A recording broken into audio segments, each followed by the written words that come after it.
Taking every weekend. Bro, what a game, ladies and gentlemen. Woo! I'm pumped, bro. That game that game between Spain and Germany was vibes on a different level. Vibes on a different level. All right, man. Going live now. We got our guests Riley and Barca Boy 103 joining very, very soon, very shortly.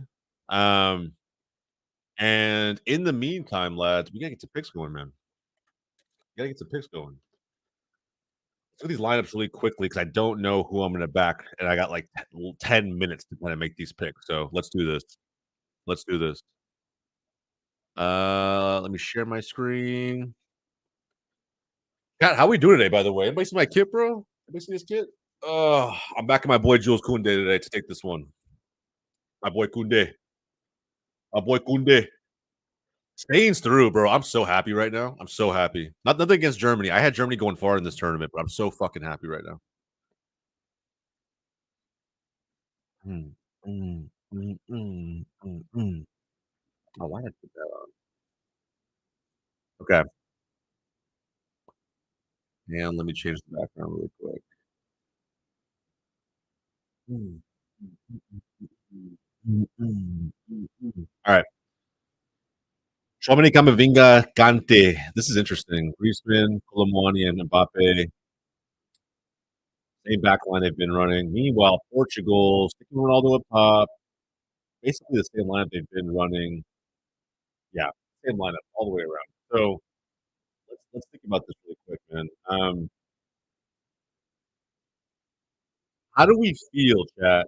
How do we feel about Kylian getting at least 3.5 shots today, bro? He's gotten 5, 6. Netherlands, he had nothing, but I mean, obviously, he got hurt in that game or didn't play. Sorry. I gotta believe getting 4 shots today in a massive matchup against Portugal. You gotta take it, right? You gotta take it. By the way, let me just really quick because we need to re up a little bit really fast. Ah, man. Hopefully, I don't jinx France at all, but I feel like every time I wear a French kit, they don't play as well. I've done this a couple other times before. Nations League, even the previous Euros, bro. Holy shit!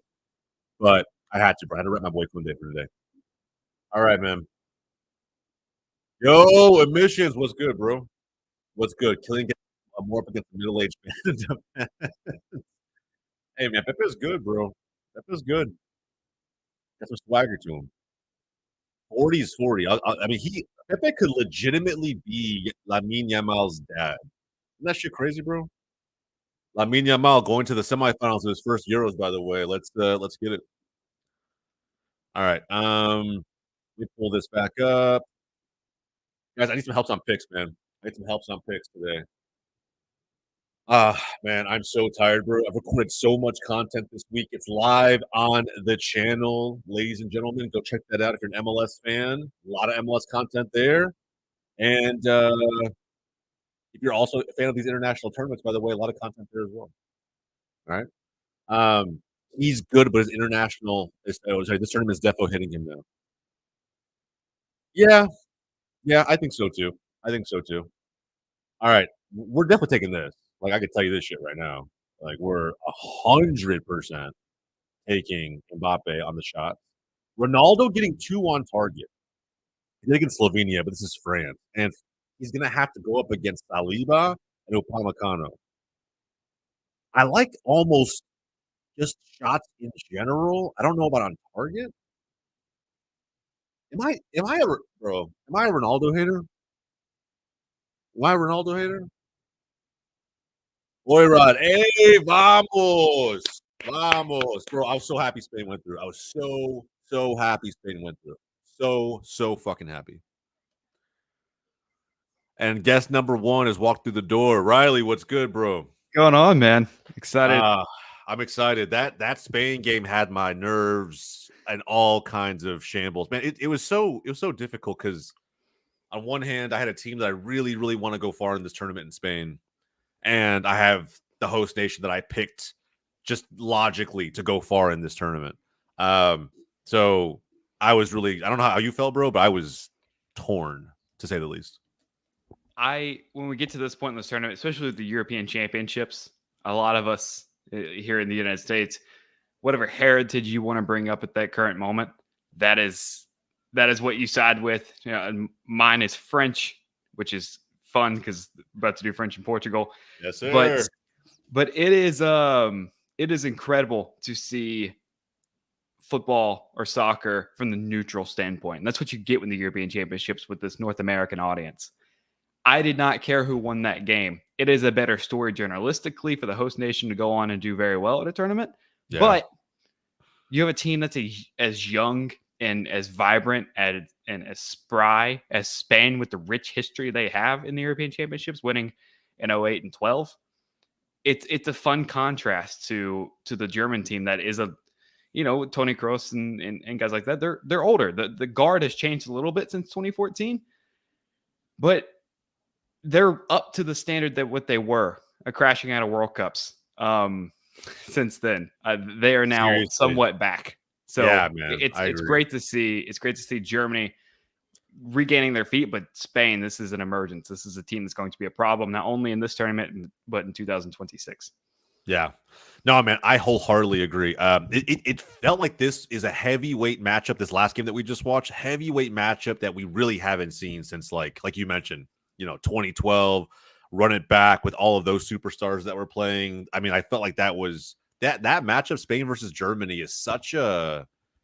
It could be a final. I'm not saying that the players are representative of that today in this competition, but like that's what the match meant to so many fans. So Germany going out, man, I can't imagine what it's like right now to be there at the tournament, right? Like as a fan, I saw all the shots of the fans in Hamburg, the fans in the fan zone going absolutely nuts when Vert scored the equalizer.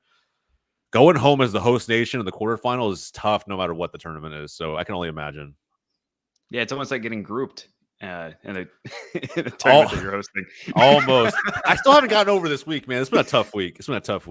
Yeah, it's hard to believe that was Monday and today is Friday. It's like a whole new world. Whole new world that feels like weeks ago in my mind. Oh my God. The discourse on the timeline has been nothing short of spectacular in good and bad ways. So it's I don't even want to talk about it. I'm not going to bum myself out. I was so excited for today. Let's just sorry. That was my fault. That was my fault. No, you said grouped, and it was my trigger word. It's just like, oh my God.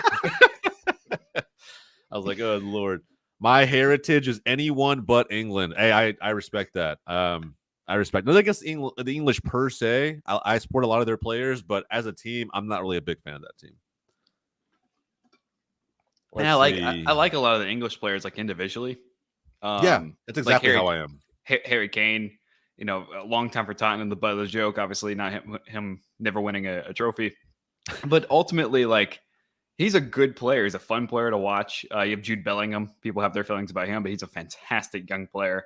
Raheem Sterling was one of my favorites in that England squad for a long time. You got Saka on the wing. I know you love him at Arsenal. Like there's so many good players in the England squad, and it's like the U.S. but a step up. Right? Like they're in these major competitions. They're making it to deepen the competition. They just can't win. Right? Yeah. The US is the same problem, but we barely get out of groups. And then the first knockout game, they're out. So yeah, it's a comparison that England doesn't want and that the US, man, if we could get to a final and lose in the way that England does, it'd be great. But that's crazy. That's it's not crazy. That's the bar. I understand fully the history of like our national team and like where we've fallen short. But in this, and I also, I was telling Hoffman, I actually hate the term golden generation because it makes these comparisons to like even other teams today who have a golden generation of Belgium, of Spain, France, whatever it may be. But I hate that that's still the bar we have yet to reach is like, let's just get to a final. Let's not even worry about winning something. Let's just get to a final and try to be competitive.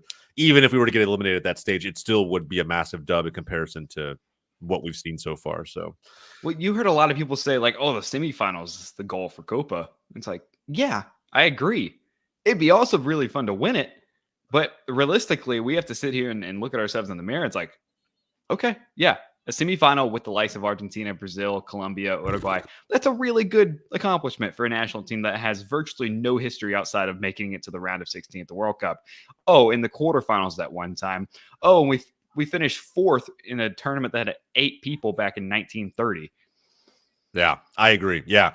It's and by the way, I saw this. We had experience beating Germany. Completely agree on the US men's national team. Twitter blew up. Yeah, let's not talk about it. I think we had a lot to say the day of the game for those who were tuning into the stream that night. It was the discourse that followed has been nothing short of impressive, considering that I think I can't think of a single person who wants things to remain as they are when you think about the national team. So I was really thinking we would see a lot of not just Berhalter out, but people even going above and beyond that sentiment and that message and doing whatever they could to get the attention of those in powerful positions. I don't know if it's working or not. I am surprised that like no statement has been made, especially when you see Ecuador. Didn't Ecuador fire their manager after exiting the tournament? That to me is insane.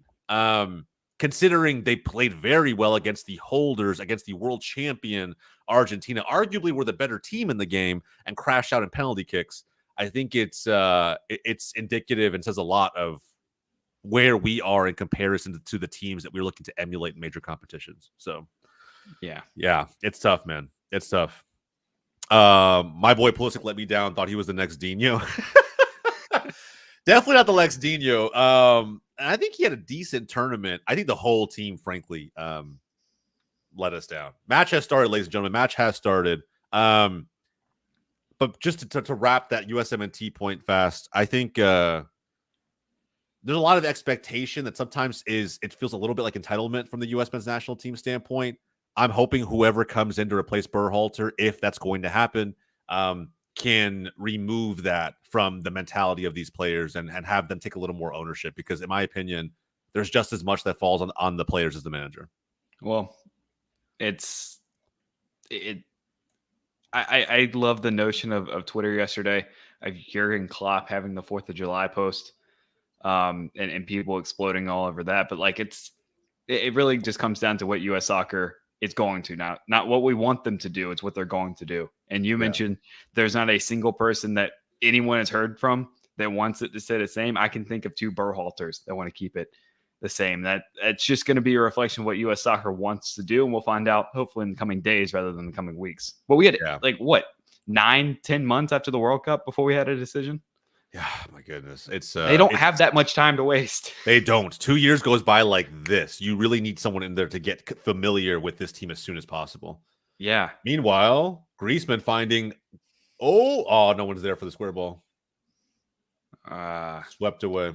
By the way, I'm on minute 140, 41, 42, 43. Okay, I'm right there with you. Okay, cool. I was a tad behind you, but I'm with you now. Nah, you're good. You're good.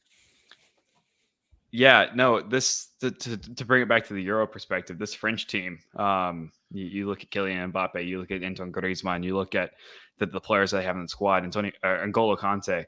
You talk about favorites. You talk about favorites in this tournament. I mean, you look at what this team did in 2018. A lot of the same guys are there. Olivier Giroud on the bench. I mean, you have guys in this tournament who have experience winning big games. Now, given that was 6 years ago. Yeah. Yeah. And Mbappe is still, prime of his career, but you got guys on the older side like Antoine Griezmann and Olivier Giroud and N'Golo Kante, who plays his football in Saudi Arabia these days. I think this might be the end of France's run. But they're still really good. They're still really good. They are. But what's crazy, but you said about what's France's run, and we're thinking score predictions. I'm thinking France 4-0. I don't know about a 4-0. That'd be insane. I think it'd be 2-1. Yeah. I don't think we're playing just 90. Winning. Yeah. I don't think so either. I think we'll see extra time. Also, I think 4-0 is a bit advantageous for a team who has not scored a goal from the run of play so far this tournament. Yeah, I literally had to throw it back to 98 with my kid today because, like, if the France team today is not operating as efficiently as they once were, I think, believe it or not, I think it points to what Mbappe said in the lead up to this game about missing Paul Pogba. Talk about a player who's dropped off in, obviously with not just, of course, the allegations that he's facing on the doping thing and whatnot, but even as a player prior to that, kind of, fallen off in a really weird way. but was so good at his height. And Mbappe talks about just how much he misses having a player like that on the pitch who could always find him. I still expect France to win. I think it'll be, I don't say an ugly game, but not the prettiest game from either side. I think it's going to be very difficult for both teams. That was earlier today with Germany and Spain. It really was, man. I was actually kind of pissed that Pedri got injured the way he did. Toni Kroos taking him out, taking out Dani Olmo in the second half to get a yellow. Carvajal getting a red at the end. It felt like Copa America game, to be honest. Dude, it was insane, man. It felt like I was watching Copa America. That's really what it felt like. Crossing to Ronaldo, nothing there. Vitinha trying to get something on it. Also, one of the 7 Silvas on the Portuguese team. Yeah, but the crazy part about France in this tournament, man, it's what's the saying? 75% of the earth is covered by water. The other 25% is covered by N'Golo Kante. Like he is 100% back to vintage Kante to an extent. I feel like we've obviously missed out on it if you're not tuning into the Saudi Pro League. And maybe that's, who knows, maybe being in that league has kind of reserved his legs a little bit, and he can be who we know him to be for this French national team. It's insane. Or it could be one of those things where no matter how old you get or how many minutes you play over the course of the season, you always show up for your national team. Yeah. Agreed. Yeah. Also, I doubt your prediction of 4-0. It's was nothing more than vibes. I agree, bro. I agree. Orway with the Mikel Merino dagger earlier. Yeah, man. Honestly, Merino's getting so much hype with transfer speculation, being targeted by Arsenal, being targeted by Barcelona, and now scores this dagger to send Germany out. Trust me, man, whatever that price was going to be for his transfer, it just went up. It just went up. I think it goes deeper than the manager. It's the entire U.S. decision makers that are the problem. How out of all the managers out there, you chose him. Yeah, I think for the leadership team or leadership council, whatever they're called, it's deeper for whatever reason than X's and O's. It's like a cultural thing, and Berhalter maybe meets a lot of those standards. Sure, I just question the standard. I question what we're trying to impact at a cultural level that winning cannot fix. Well, also, I think Cully Lloyd made a great point from like the player perspective. Like it goes top down, but the players are the ones on the pitch. And Cully Lloyd made the great point that they're too comfortable in a national team setting with Greg Berhalter. They know they're getting called up. They know their position, their job isn't at stake because Greg Berhalter, if you look back to what he did at the World Cup in 2022, a lot of that lineup was the same for Copa with just a few changes with players going in and out of the rotation. I mean, they know they're starting. Are you going to sit down Giovanni Reyna after everything that happened? Even McKennie, McKennie honestly looked out of shape. Didn't come in looking like he was in top form off of the back of the Juve season. And no matter what, like the fact that Musa was just automatically like slide to the bench, or the fact that Tyler Adams is getting starts to play 45 minutes when he played 20 minutes over the last 18 weeks. Yeah, exactly. And it's just one of those things where you can tell, I'm not saying it's nepotism through and through, but it's just one of those things where you know that relationships off the pitch play such a heavy factor into who starts that it makes you question, not the ability of Berhalter as a manager, although some will question that. Just, does he have the absolute best interests of not just the team itself, but U.S. soccer and how they progress with this generation of players at heart? I don't know if he does. I really don't. And also, like you go back to Jurgen, the whole Landon Donovan thing in 2014. We're not giving a pass to rising or to the old stars. We want to bring in Julian Green. We want to bring in guys that we think can make a difference. And Julian Green ended up scoring a goal at that tournament. Yeah. It's rewarding people for being old and what they've done in the past doesn't make sense. And I think Greg Berhalter is going to get stuck in that mentality of rewarding what these guys did in the Nations League versus their current form and as we represent. I agree. We need a better explanation. I would say those problems run rampant across Mexico as well, and Canada has their own set of issues. It may not be nepotism per se. It may be things at the federation level, like funding, like the right folks in leadership positions. But nonetheless, CONCACAF is in a really weird spot. But going back to this game, lads, France have been garbage this tournament. I don't know how they made it here, but game is game. Game is game. Results are all that matter. France have not performed well, but they are here.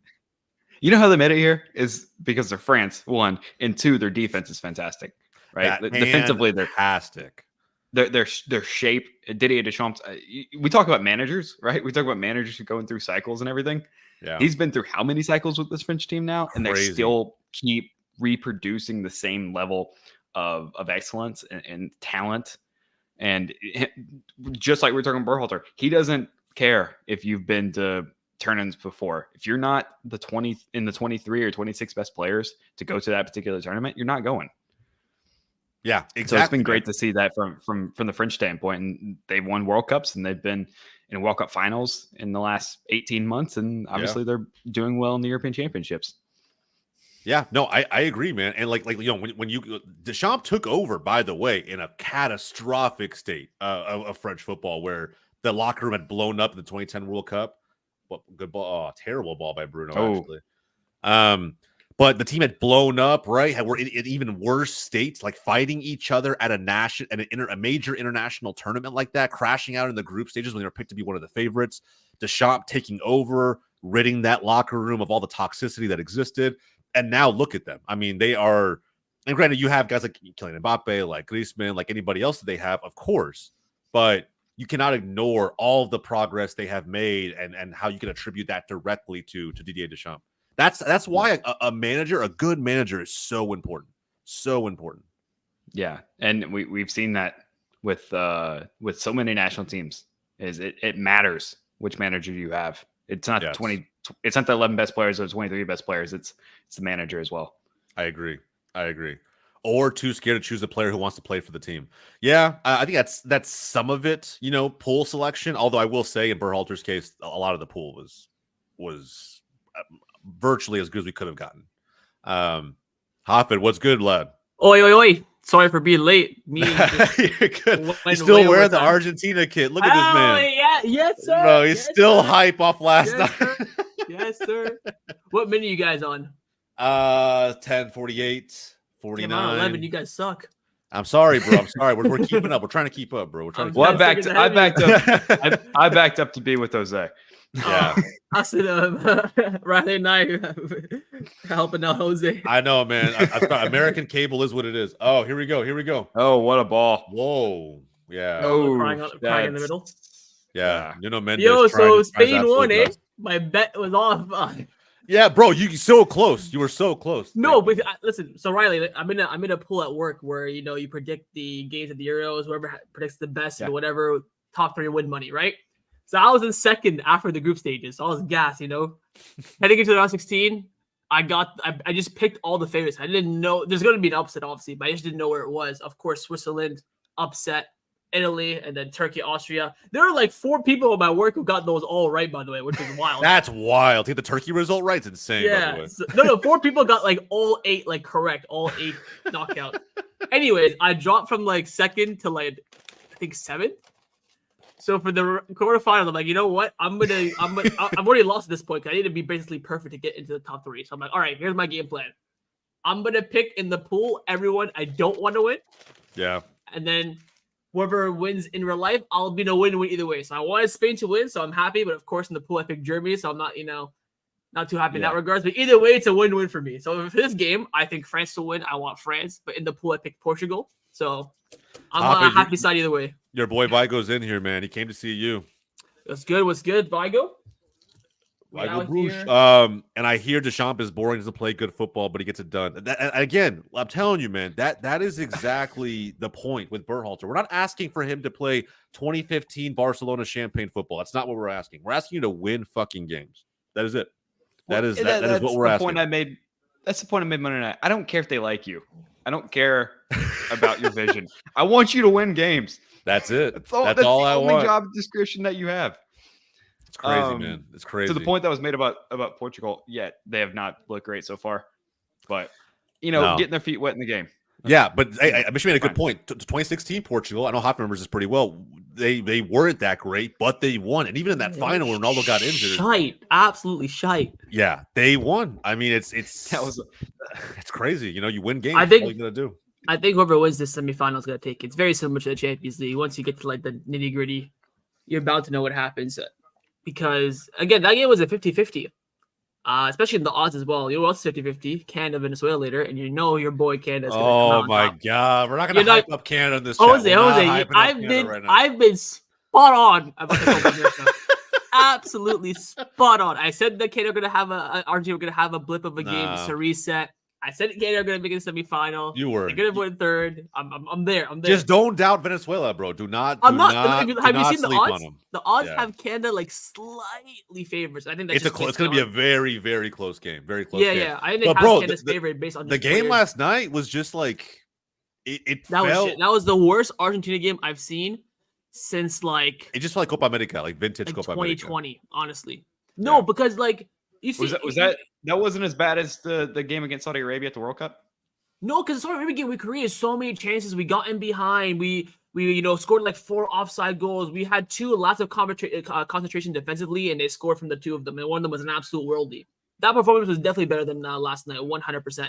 But the issue with last night is that we just had nothing going forward. And Scaloni Pitta did a big risk with going with Enzo. He's been unfit. He didn't play against Chile and Peru. He was okay against Canada. He had a bad season all the way around, too. He had the worst first half I've ever seen in my life. Not only was he on the ball shy, none of his passes were being completed. He had 2 clear-cut chances and fluffed them both. There was a 3v1, Riley, where Enzo had, I think to his right was DePaul and to his left was Nico Gonzalez. What does he do? Tries to take on the player, then shoots it. Like, come on, man. Like stuff like that. The penalty not being a penalty at all. By the way, talking point for today, because it just got brought up in chat. Should Cruz have gotten a red card today? Germany's out. Doesn't even fucking matter anymore. But should Cruz have gotten a red card today? I don't know. Definitely a yellow at least, which I think he got. He did for the Danny Olmo tackle, but he took Pedri down in a way that I'm just like, bro. Maybe it was that comment Pedri had before the game. Like he hopes this is Cruz's last game altogether, and it turned out to be true. But wait. Oh, bad ball. That was bad ball. Yeah. They're still in it though. I think he should have got a red card, but that's just me. But anyway, it's a great point because I think that Anthony Taylor has been shocking. That was a great hit by Bruno. I think it got deflected. I missed the Carvajal red card. Was it a red? It was a red, but it wasn't straight. It was a second yellow. So he and to be fair, he kind of like basically used both arms and his torso to bring Musiala down from behind. It could have been worthy of a red all by itself, but it was a tactical foul. And he did hit him in the face. Even if it's inadvertent, he did hit him in the face. He did. Yeah, this meeting went way too long. I saw the Marino goal, but apart from that, I was not watching that guy. I know Fulcrum missed a big chance. He missed a huge chance. And Germany was kind of just peppering the goal for quite some time in extra time. Like I was actually shocked to see that Spain at the end just got it. Your boy Marino as well. Bring him to the Spotify Camp Nou. Yeah. I will say this. It looks like he's either going to go Barcelona or Arsenal. We'll find out. There's a lot of that hype out there. Spicy question: is Enzo really that good, or just having a bad season? I think he's just having a bad season. The guy's absolute quality. I mean, even in the friendly games that we had pre-Copa, not the ones in June, the ones back in like what was it, March, played really, really well in those games. I just think he's coming off the back of the injury. He decided not to have surgery. He wanted to go to the Olympics, but Chelsea said no. So he's been a bit of a sticky wicket, you could say. Yeah. But he was absolutely dreadful last night. I think if we lose that penalty shootout, I blame him for some of a good majority of it. I'm not gonna lie though. I tuned into your stream after and missed the reaction. I might go back and watch it. I watched your reactions to the rest of the PK shootout, but I did not see your reaction to the Panenka, and I was kind of curious. So unlucky, so unlucky. If he missed that like he did against Chile or something, then of course the memes can all come out. Like I understand it, but it barred down, just misses the line. Went for a Panenka. It is what it is. And I said, what's crazy that you could predict penalty shootouts. First thing, your captain has to take the first one. They have to score. That is baseline. So once Messi missed that, I'm saying in the live stream, I tweeted as well. Ecuador scored this penalty, they win. Debo has to save it. He comes in big, of course. Then you have the momentum completely shift. It's a reset. Both people missed. By the way, Argentina penalties were disgusting. Oh my god! Like top bin side. Like remember Ronaldo's penalty against All Black in the penalty shootout? They were all like that. Otamendi's were ridiculous. Julian was like just set the tone, like it instantly Yeah. top bins. I was like, good lord, man. And then once Debo say the second, I knew that they were gonna win. Oh, it was over. It was over. over. At that point, you saw me put in the group chat. I was like, bring this man to the camp now. I've seen Andre's still missing in action. Haven't heard or seen him since. Crazy. Stop. Crazy. It is crazy. Jumps a ha and never returns. Yeah, it is what it is. That's kind of the story of our chats most of the time, anyway. Yeah, man. I don't know. Like, last night's game was wild. By the way, I saw in chat. Be wary of Solomon Rondon tonight. Just needs one. He's been turning it on recently, but he needs Canada to win. However, so yeah, I think Hoppy needs Canada to win too. We'll find out. I really like Rondon. Portugal. Yeah, I kind of remember that I'm ahead of you guys. I don't want to spoil anything. Can you guys hear my commentator? Let me lower the no. Well, I can't anyway. I don't know about Riley. I can hear a faint thing, but not enough to bother me. Why don't you scroll it back like 10 seconds, Hoffman? It's live. I can't. It's on like cable. Oh, it's on TV. It's on TV. TV. Yeah. It's not on YouTube. On a stream. Got it. Yeah, I'm at 1945 now. You're 20 seconds ahead. Yeah. Damn. Usually my cable's not that great, to be honest. So. Oh! That was a great hit. That was. By the way, Hoffman, I'm going to say this. After this tournament, Koundé might legitimately be a right back permanently. Hey, man, right back, center back, wherever you put him. Dope, I'm just saying, I think the days of center back might be done. I think so good. I think there's a problem with the Portuguese so far in this game. They have had no organization going forward. It's Bruno. One guy sprinting, and the other guy's like, "Oh, I guess we should probably go too."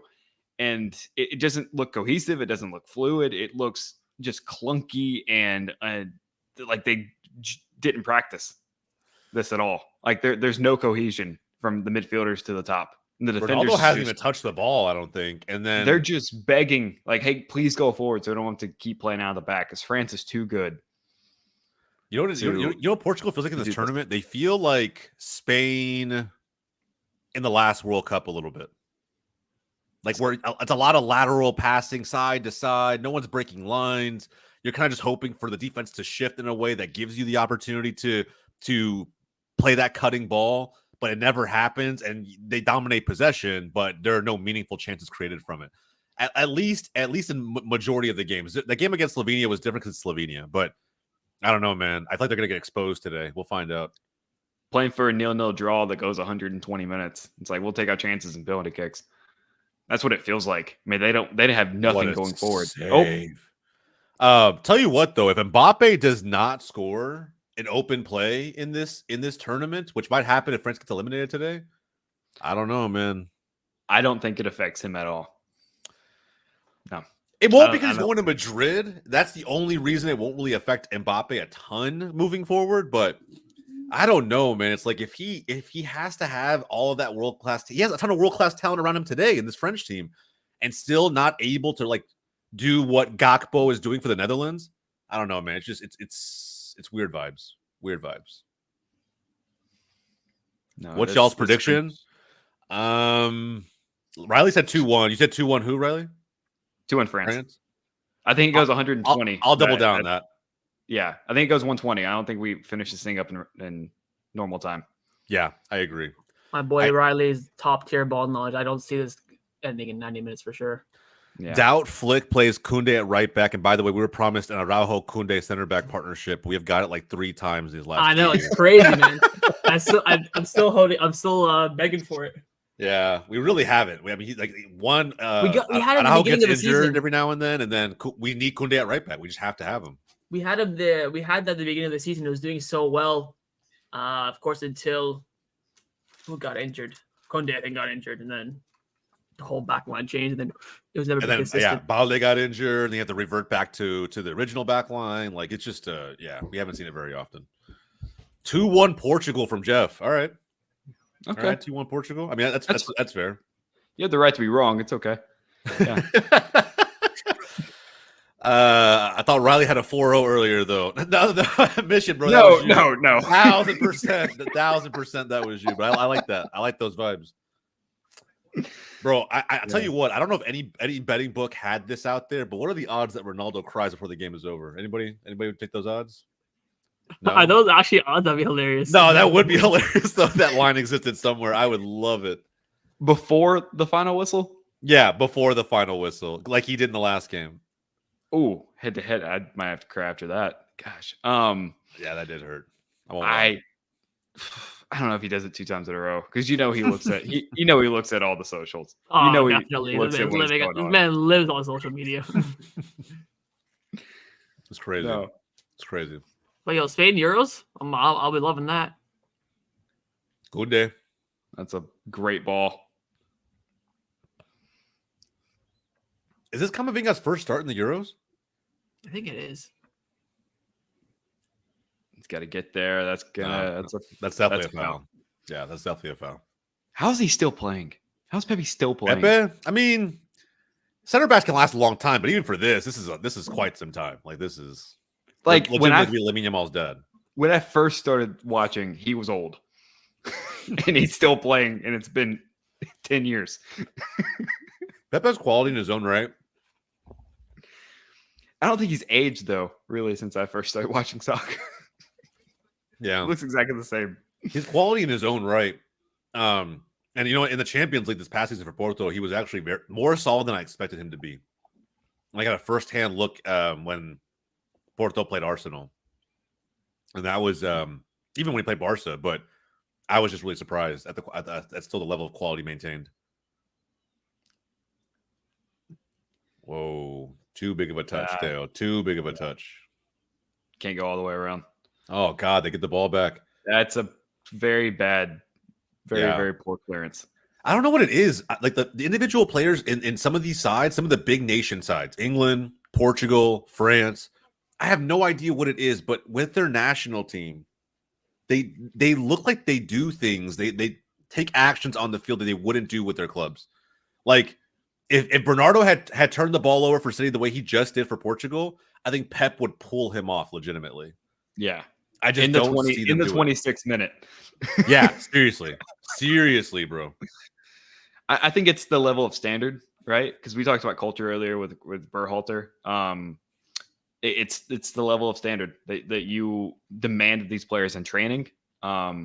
Because when you put on the different shirt, it matters, right? Like this is not Manchester City. This is not Real Madrid for Kylian Mbappe. It hasn't put on the shirt, yeah, but still the principle remains the same.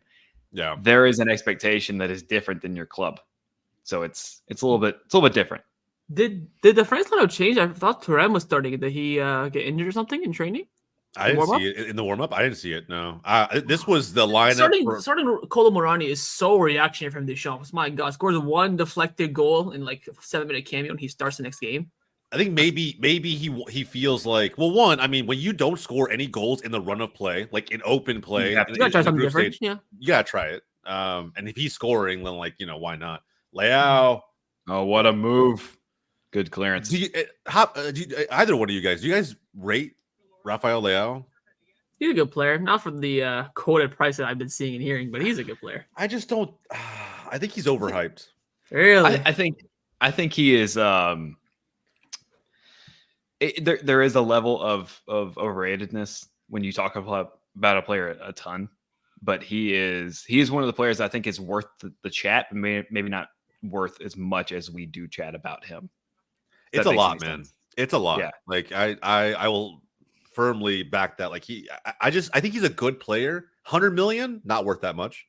And I think that there's a reason we haven't seen him take over for any team he's played for up to this point. Like he does it for Milan on occasion, but there's plenty of stinkers he drops for Milan too. Like it's not like he's consistent game in and game out. Oh shit. He got to it. Oh, there's Kylian Mbappe. And there's Griezmann. A lot of space. No. Nope. What time is y'all's match on? I can't see it. We're on a different time than even FOTMob's ahead of us right now. I might actually at halftime. I might just stream this for us guys in Discord, and we can generally just do that. Riley, do you have Discord at all? No, I can figure out how to get it though in the 12-minute break. Yeah, it's really straightforward. And that way we can just get into a group chat and I can share my screen. Okay. What are you guys on again?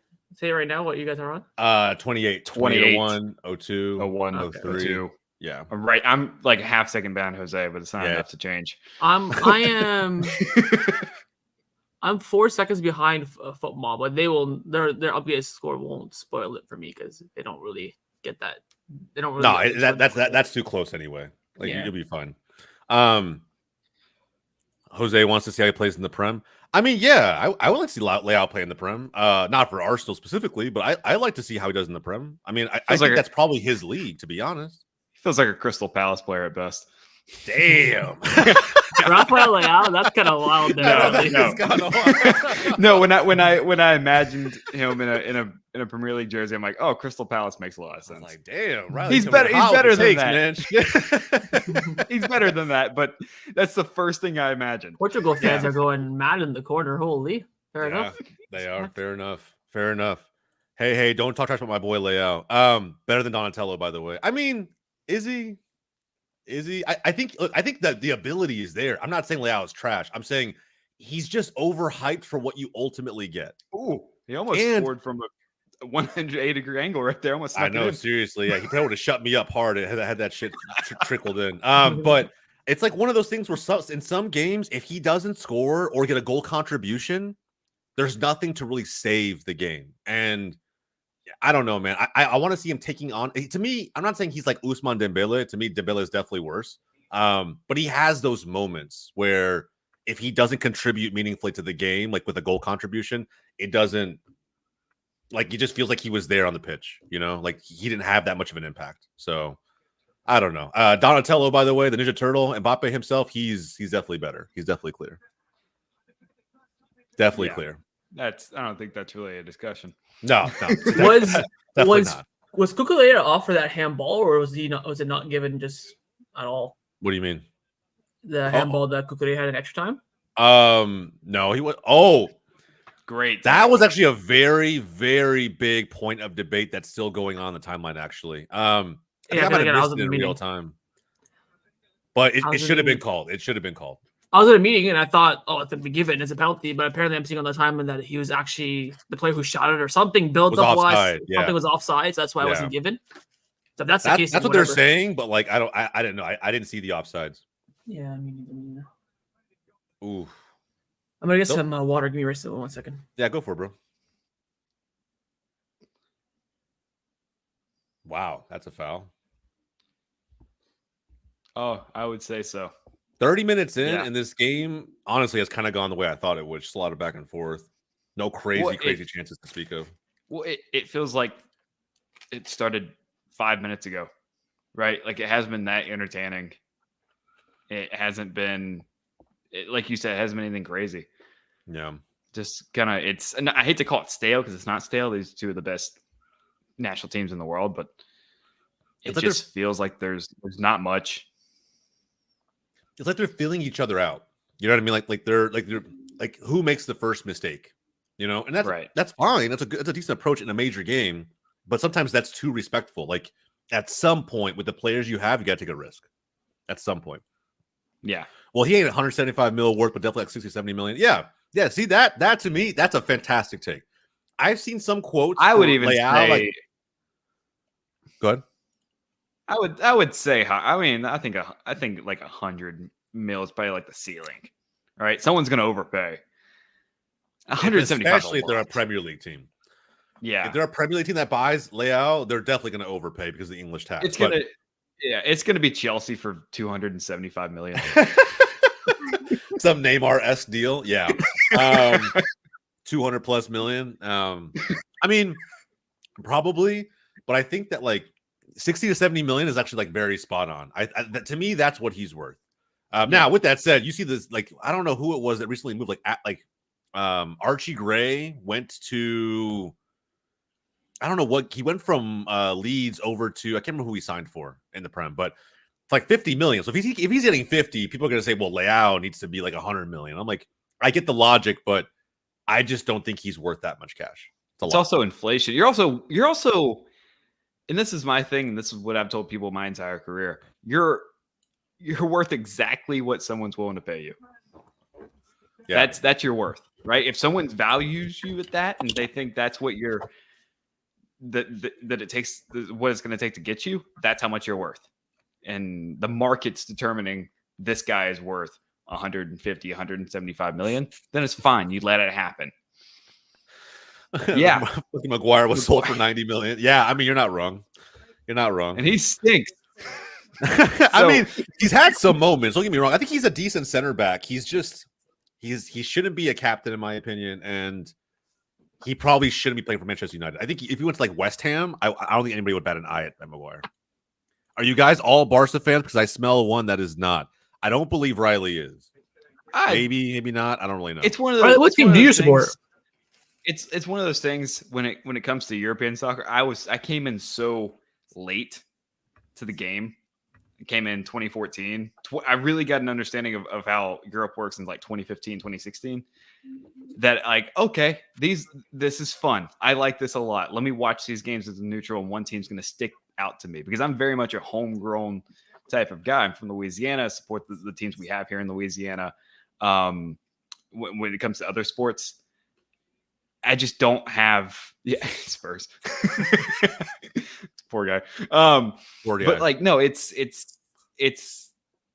one of those things. I just enjoy really good soccer, and I don't think I necessarily have a team that I support more so than players. And I never understood that argument until I started watching more intently and more closely when it comes to games like this. The national team, obviously.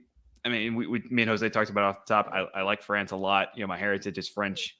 That's a big game we play in America. Is what are you? Yeah. So,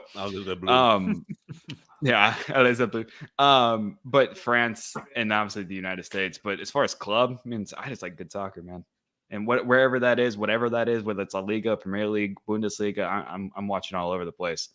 I have found myself like into the working class club like a Dortmund in Germany, which I think is really great. I don't recommend for the sake of your headspace, man. I don't really recommend it, but I know that's myself. Like, especially the last half decade has been. Oh my god! You know what though? I respect that answer so highly. Yeah. It's and like I like Chelsea because of Christian Pulisic, because of the American influence that he had on that club. I love our American players wherever they are, and right now AC Milan, right? Christian Pulisic had a great year at AC Milan. In and out a little bit, but ultimately that's was there 2 years ago. Yeah, exactly. Serginho Dest, his time with Barcelona, Cameron Carter-Vickers with Spurs and now Celtic. Like, you have guys all over the place, all over Europe. So if there's an American playing, I'm probably going to be watching. Where's the American? I've seen Fabrizio tweet about an American player going to Juventus. I think it was. Who was it? Is it Cardoso? No, Johnny Cardoso, he's not moving to Juve, is he? It's someone. Let me check. I'll be not furious. That'd be cool. I like him in La Liga, bro. I like maybe Scally, the Mönchengladbach defender. Oh no, let me see. I know Weston plays for Juve, but he's going to leave. His contract is up. Here it is. Inter set to sign Tanner Tiesman. Oh, Tessman. Yeah. Oh, Tessman. Yeah. FC Dallas product, by the way. Tessman's pretty good. He was at Venezia, wasn't he? Who isn't an American from FC Dallas? I have to brag about that, bro. Just like with the whole Barcelona thing, our academy being superior, I'm on those exact same vibes as FC Dallas. Here's the big question for Riley. Yeah, who's your GOAT? That's Lionel Messi. Lionel Messi. Oh, my guy. And I don't say that because I know you guys and I know what you mean. Not trying to get maybe with the Maradona, Pele. I truly mean that. That is a great ball. No one's there in red though. Every time I meet someone new, I work at some place new. That's the first question. Who's your GOAT? That tells me if you're smart or not. So they say like Ronaldo, I'm like, all right, that's cool. Let me just don't trust this guy. Mentally log it. He's gonna be too big for his boots. He's gonna gas everything up. I'll keep my eyes on that. It's a good telling of where your mindset is.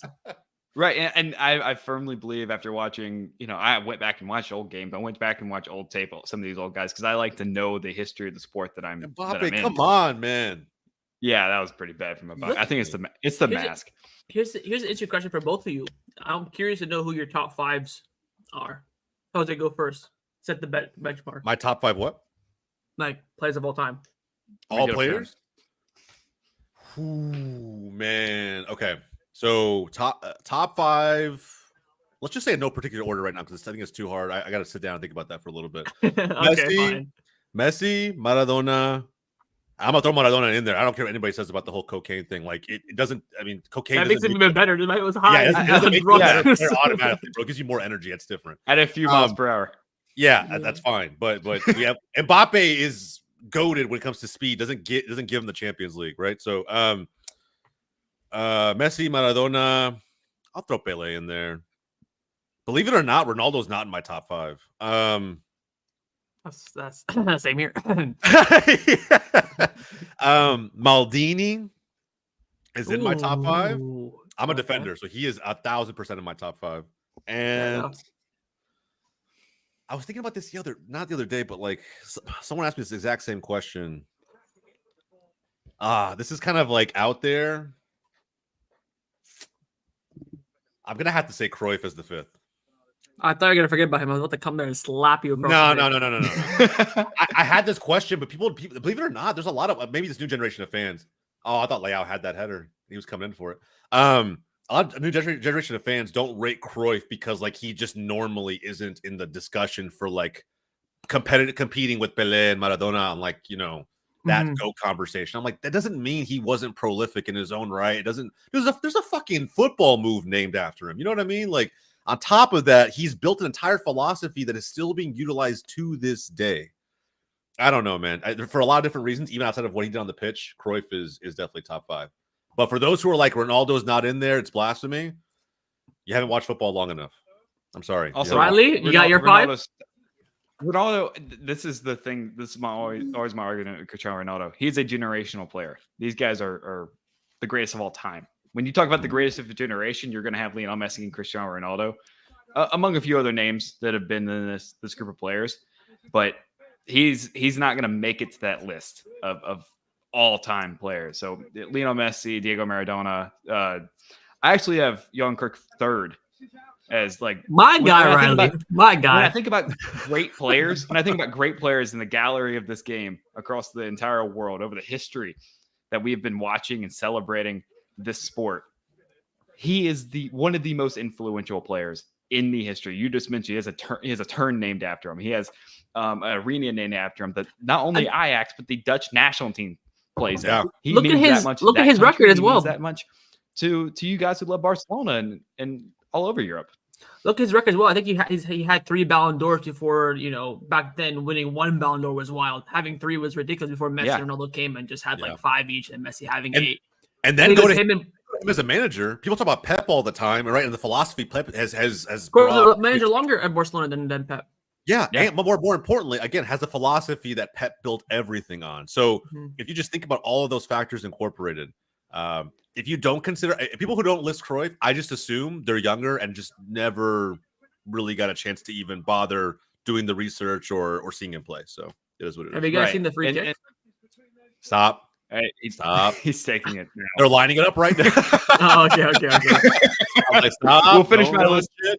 We'll finish my list after this Ronaldo free kick. Ooh, okay. Because there's one person that Jose didn't say that I have. Oh. But you've only said 3 so far, so we need 2. Right. So I agree that I have my list in order, unlike Jose. Yeah, me too. I'll give you mine. We're both different than Jose. Yeah. So everyone is. Pele's 5. Again, cultural. Yo, Riley, man, you're just hitting these on the mark, man. Culturally, right? Like another great player doesn't have the European pedigree that some of these other guys have because he played in South America, he played in the United States. He impacted the game in such a way that it almost doesn't matter that he played in Europe. He was so good and so meaningful to Brazil and South America that it honestly doesn't matter. I agree. He did change the game as a player and a coach. And my last one, the fourth player I think is the greatest of all time is Ronaldinho. Again, his impact, his influence, the culture, doing it in Europe, doing it as a spicy one. Doing it in so many different players. To be honest. Doing it in so many different countries, though. He did it in Spain. He did it in France. He did it all over the place. Did it in Italy. Yep. And he did it with such flair, this Brazilian flair that we talk about, that Neymar has tried to recreate. Bro, it's such a shame Dino never came to MLS. So I would have taken that in a fucking heartbeat, man. That's such a shame. He went back to Brazil, right? Yeah, he went to Brazil. It is what it is. But if there was ever a retirement legend to go after, it was that dude, man. That dude would have filled stadiums. Ain't no way Americans aren't lining up to watch Dino. And if I have an honorable mention, I don't think he's top 10 or even top 15, but one of my favorite players of all time after watching as much old film as I have, because I'm only 23, right? So I've only been around for this since I was 13. Ain't not far from Hoffman. Yeah. Like Thierry Henry, like I think he's one of the best, like all-in-out strikers. Don't get me started. I think he's one of the better all-in-out strikers. I don't know. No. I don't think he's top 10. I don't. Yeah. I think he's in the conversation of the top 50 greatest Premier League player. That's all I'm going to say. Well, yeah, that's a different conversation. Until De Bruyne That's a different conversation. Until De Bruyne leaves. But like, we'll see again, even then, I look at the influence of what these guys did after his post-playing career. He's been such an advocate for the game, not only when he was a coach, but now that he's on TV. What he means to the game of all time. Yes, right. Riley's making them blush their ball knowledge. I like that. You're telling me he's doing the same thing to me. That's a good shot. I appreciate that. But yes, that's the that's my criteria and that's my list. All right. Yeah. Before I give my list, I want to put this question out for you. Oh God. Is Cristiano Ronaldo, based on pure ability, not accomplishment and what he won and during his time, just on sheer ability, is Cristiano Ronaldo even the best Ronaldo of all time? No. That's what I'm saying. I mean, no. I'll answer it super quick. I'm not even trolling as like a Messi fan. I'm just telling you, people who didn't watch Prime R9 play, like people who are making those comparisons between Haaland and R9 when Haaland had the 50+ goal season, I'm like, you didn't watch Nazario play. You just didn't. Like the guy was a striker and so much more than that. It was insane. He also played very joyfully. Yes. Mm-hmm. And people like those vibes. Like fans like those vibes, but yeah, I'm saying just even ability wise, not there. Yeah, but people talk about Ronaldo not having talents, all just hard work. Listen, Ronaldo has talent. He's not making it this far without some sort of talent. I think what he has is not hard work, but obsession to be the best. He's taken his talent he has, he's worked on it to elevate his level. Nazario was just technically a monster. I mean, the way his movement, his runs he was fucking rapid. Yeah. His IQ in front of goal, the way he maneuvers around players. If Ronaldo tried any of that, even in his prime, probably break his ankle or something. Like it. Yeah. The stuff Nazario did was ridiculous, and the fact that people still regard him as the greatest striker ever, despite well, again, ability-wise for sure, but career-wise. Bro, even as he got older, do you remember the 06 World Cup when he was still doing? Bro, he was already. You could see his body a little bit, right? And we see it sometimes with Brazilians, right? There's like the whole, they like to party and do all that stuff. I'm sure as he got older, he was doing a little bit more of that. He's, his body, you can start to see it. Like he was getting a little bit heftier, even in the 06 World Cup. But him doing step overs against Ghana, finding a way to finish it, like, granted, that 06 Brazil team fell short of expectation going out to the eventual finalists in France, but they lost to Thierry Henry, Zinedine Zidane. Hell, who else? Florent Maluda. I will say this: I think Suarez had a better career than Nazario. That's for sure. Yes, in my opinion. But if you're picking one based on their prime, based on their prime, I'd give it to Nazario. I think I'd be stupid not to. Yeah, but I still think Suarez is if you're ranking strikers all time, Suarez is up there, and people who he's top 3.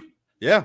That's what I'm saying. Like he's probably top 5 easily. I think you look at a lot of people don't give Suarez credit because of all the shenanigans and shit that happened. And it's like, I get it. Fine. It's like Maradona with the cocaine. Sometimes shit happens, but it's about I don't know. You working around it. I never thought I'd enter a world where biting and snorting are on the same level. But I mean, hey, game is game. Yeah. Each one got a ban. That's the move. But yeah, I agree. It's just like, the antics, they're human, but purely based on what they do on the pitch, I mean, you have to have a Pistolero up there. He's so fucking good. All right, the long anticipated wait, my top 5, right? This has been my top 5 since like 2010. It's never changed since. And number 1 is, of course, Lionel Andres Messi. No one comes close. The gap between first and second is astonishing. Number 2 is Diego Armando Maradona. Number 3 is Pelé. The reason that I can understand Pelé for me dances between third and fifth. I understand there's no offsides. Then he's scoring thousands of goals with like 400 being recorded. He's a fraud. I can kind of hop on that argument, but from the clips that I've seen, what he was doing in his like late teens and early 20s was ridiculous stuff. I think if he was in the modern game, like for his time, like in the 70s and 80s, he would have absolutely cooked. Number 4 for me is, of course, the great Dutchman, Johan Cruyff. And number 5 for me, this might be a low-key underrated shout, or maybe I think he bounces between like 5th and 7th, but I have Zinedine Zidane at 5th.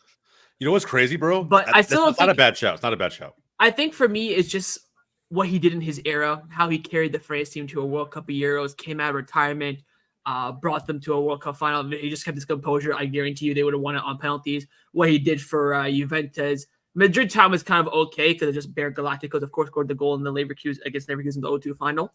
But I see Zidane as more so of like an attacking midfielder, false nine. He played so advanced, but still people call him as a midfielder. So in that forward line, I still consider Zidane the best midfielder of all time, but I consider him the best center forward / cam, you could say. So that's why I have him 5th.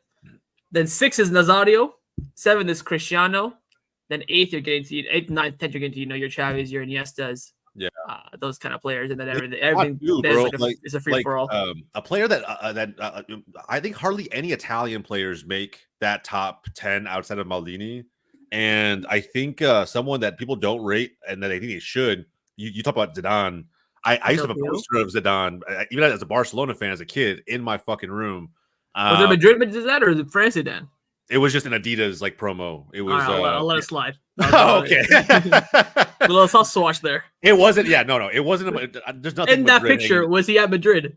No, he was. He was wearing just like an Adidas, like, you know what I mean. No, like, but when he took the picture, was he a Madrid player? Was he at Juventus? These are all key details here, Jose. This was. He was already at Madrid, I think. That's embarrassing, Jose. No. And this is what I'm saying is it proves your point. This is what I'm saying is that like you can still appreciate a player who plays for another team and not blindly hate them, especially when I'm much more logical about how I think about football as opposed to being biased with every one of my takes. Mm-hmm. I think, what Zidane was doing back then, along with Del Piero, that's the other guy I was going to say.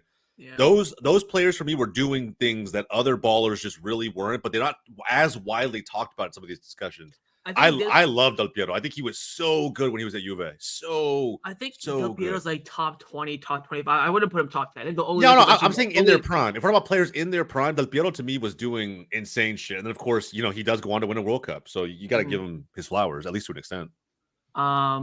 Yeah, I think the only Italian, like you mentioned, that could make it is Maldini. I think Maldini dances between like 8th and 12th, somewhere around there. You have him anywhere there. I wouldn't. I just rate him because no one rates defenders. If you're a defender, that's what a little bit of bias. At least you're made to it. I don't mind it. I think you're making an actual list. He doesn't come close to a top 7 in terms of the greatest of all time. And I think you're gonna bias forwards, of course. That's just game is game. I don't even think a goalkeeper makes top 15, for being honest. I mean, yes, I think goalkeepers are just like its own. Where's Buffon for you? That's a separate category, right? Yeah, we've always separated. I don't know. Oliver Kahn was pretty impactful as a keeper. No, but like the keeper game is so different to outfield. Like keepers train on their own. Remember that. When the people say, "Oh, we're going to train today," the keepers are on their own, and then everyone else is on the other side. Like it's just, I feel like it's kind of disrespectful to them to like in a top 20 greatest of all time players. They're like barely. There's like maybe 1 or 2 at the absolute most. I think it's kind of disrespectful to them and their hard work. But I think I really want to see the game. I think I've always mentioned like on my channel on Goals TV that I really hate changes in football. Just keep it the way it is. Maybe make upgrades like VAR and stuff like that. Changing rules, blue card stuff. I'm not a big fan of. But one thing I do want to see is more recognitions from the award point of view for the goalkeeper. I think there should be a goalkeeper Ballon d'Or because it'd probably be boring every year because probably the same keeper would win it if they're just consistent. I get that, but they need to get some recognition for what they do. I know they have the best goalkeeper of the year award in UEFA, which again is kind of nice, but it's been like they don't pick the best goalkeeper of the year, which is kind of annoying. But I think FIFA have Leviation, but France football don't have anything. So I would love to see them do something for recognizing goalkeepers. Yeah. But yeah. This is interesting. I mean, this is probably way too long of a list. We were doing for each one of the countries, but I'm actually really curious because this is the most hyped country out of all of them, England. Top 5 English players of all time. Top 5 English players would be crazy. Waza is definitely one, surely. Who is? Wayne Rooney. Who's better than Wayne Rooney? Waza is. Am I forgetting someone? He's the first that came to my mind. Waza was the golden child for sure, and he lived up to the expectation, to the hype. What about like George Best? Yeah, that's what I'm saying. You think about those old school guys too, like Is George he Best Northern have Irish? to be in there. He's not No, English. he played for England. Yeah, he played for England. Really? He's like a Declan Rice, yeah. Who has I think has some caps for Northern Ireland or for Ireland maybe back then, but he did play for England. Wikipedia is saying straight Northern Ireland, not saying England. Really? Is it not? I'm pretty sure. I'm almost positive. Have you played for England? Because that's because he was Mr. Manchester United. I mean, yeah. That's what I'm saying. I think like the face of both England and United. I'm pretty sure. Oh, that's a great shout, by the way. Paul Scholes being in that. Yeah. Scholes is definitely that top 5 for sure. I'd have Wayne Rooney first, unless someone wants to. I wouldn't put Bobby Charlton there, even though he won the World Cup. Whoopty freaking knew. It was in the 60s. I mean, bro, but it's their only major tournament win. You have to give flowers to that. You can't say it's not. You can't say it's not relevant, bro. That's a huge dub. That's a huge dub for England. So yeah, I'd say okay, I'm gonna chuck out the names there. So I'd say Wayne Rooney should be in there 100%. Paul Scholes should be in there 100%. Yeah, maybe he was UK as a whole. Maybe that's why we get confused. Because back then, maybe there wasn't any separation. Yeah. I'm thinking about. I don't think that all 3 of Scholes, Lampard, Gerrard should be in this list. Maybe 2 of them. So I've always been that Scholes is number 1, Gerrard number 2. Man discarded that World Cup quick. Lampard number 3. Bro, no, Hoffman would have been completely torn apart. There's like an English dude. Bro, that was in the 60s. I'm kicking in the 2000s. All I'm saying, but all I'm saying is that like if we're gonna give Pele credit for being in top 5 despite the era. All right. Bobby Charlton 5th. Wayne Rooney's first. That's set now. I would say we're working between 2, 3. What has Waza accomplished for England? What does anyone accomplish for England? That's true. That's why Sir Bobby Charlton has to be in there, right? Because the longevity of Rooney, I think he's been playing since the 02 Euros, or not the 02 Euro, the 02 World Cup, until like what was it? He just retired before the 2018 World Cup. He's been about in the 8,000 tournaments for England. Top goal scorer. He's played, I think, probably the most amount of games. I'm trying to think if there's anyone else that's had like a big impact on England. So I'd probably say Scholes second, just based on sheer ability. I don't think his time at England was that great, especially during the midfield 3 during that time. Yeah. I guess I'll chuck in John Terry maybe 4th. I just think as a center back, he was absolutely elite. John Terry was good, just such a tool. Like I respect the game, but his personality just seems like dog shit. I can't even lie. Like he's like people always ask me like, oh, you know, when you meet fans when fans meet players, there's always that level of being starstruck. He's one of the defenders that I just honestly would not care if I never ever got a chance to meet him. If I saw him, like, well, whoop-de-doo. I just feel like he's a shit human, but that could be me. There's a bit of Arsenal bias in there. I can smell it. Also, just again, a bit of a bad human bias. Did he smash his own teammate's wife? Like, no, bro. To me, it's like he's up there with fucking. Wayne Bridge. Yeah, that's what I'm saying, bro. He's up there with Ryan Giggs. Like, I could just care less. You know what I mean? Like, cool, bro. And then you hear like that shit. I don't know if you guys heard that story about him and Andre Villas-Boas when he first got hired at Chelsea. Yeah, the plane story. Yeah, the whole plane story. He wasn't gonna move. I'm like, bro, like. It's a fucking manager. It's his rule. Like, do whatever the manager's asking you to do. I like to see when players, you know, back the team more so than themselves.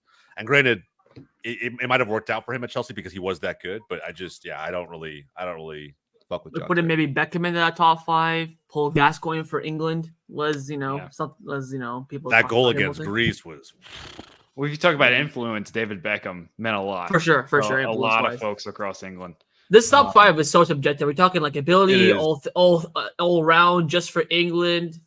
It's just because the overreactionary nature of English fans and how much hype gets created for some of these players makes it difficult to really side with what's more important, accolades or the level of, I don't know, impact, quote unquote, that these players had within their respective countries. I mean, I don't know. It's top 3 is probably pretty clear, but after that, it gets dicey. Bill being the best player in UK history. That's not a bad shout. I think he's definitely top 3. Bale in his prime with the accolades he's got beats any English or Scottish player. Prime Bale at Spurs was a force, man. It's almost a shame that he was Welsh. Yeah, but we've seen other guys from either Ireland or Wales like make the leap over to. Granted, I do respect when players decide to just represent their tried and true national teams. That's always awesome. Yeah. So I respect it from Bale. I think he's underrated because of how his time at Madrid came to an end. Yeah, I'm gonna step out for a second. Do what you gotta do. You know who else is underrated, by the way, on the Welsh side? Ashley Williams. That man is the center back. Yeah. fantastic center back. Aaron Ramsey. I like Aaron Ramsey. I have a love-hate relationship with Aaron Ramsey. And his time at Arsenal. For Wales, we're talking Wales. Oh yeah, for Wales, no, easily for Wales.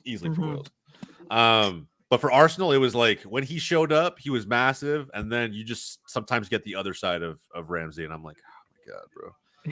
Like when I was choosing Jack Wilshere to start over Ramsey, I'm like, this is where we are as a club right now. This is completely off topic, but it's just hilarious. I'm gonna bring it up. I'm scrolling on Twitter, and just seeing some politics news on my timeline is about Biden, right? Oh my god! Just hear me out. It's hilarious. He's at a rally talking about, of course, the election. He's like, trust me, blah blah. I'm gonna beat Trump again in 2020. Just stop, bro. Just stop. I'm not gonna lie. I don't like to get political on this shit, but I will say my wife and I did tune into the debate. Right? I watched it for 30 minutes and turned it the fuck off. I was actually like mad. I was like, I guess the American president kind of impacts me as a Canadian a little bit. It impacts a lot of people. Yeah, but I watched it for the comedy. Oh my god, that 2016 election, Hillary and Trump was hilarious. Biden and Trump was hilarious. This past debate was hilarious. I told my wife, turn it off. I don't want to see two geriatrics fucking debate anymore. I'm done, bro. I can't do this shit. But Biden's just like, I'm gonna beat Trump again in 2020. This guy is just fucking on his nuts. We're cooked, bro. We're fucking cooked. I might leave the U.S. before 2027. We'll see.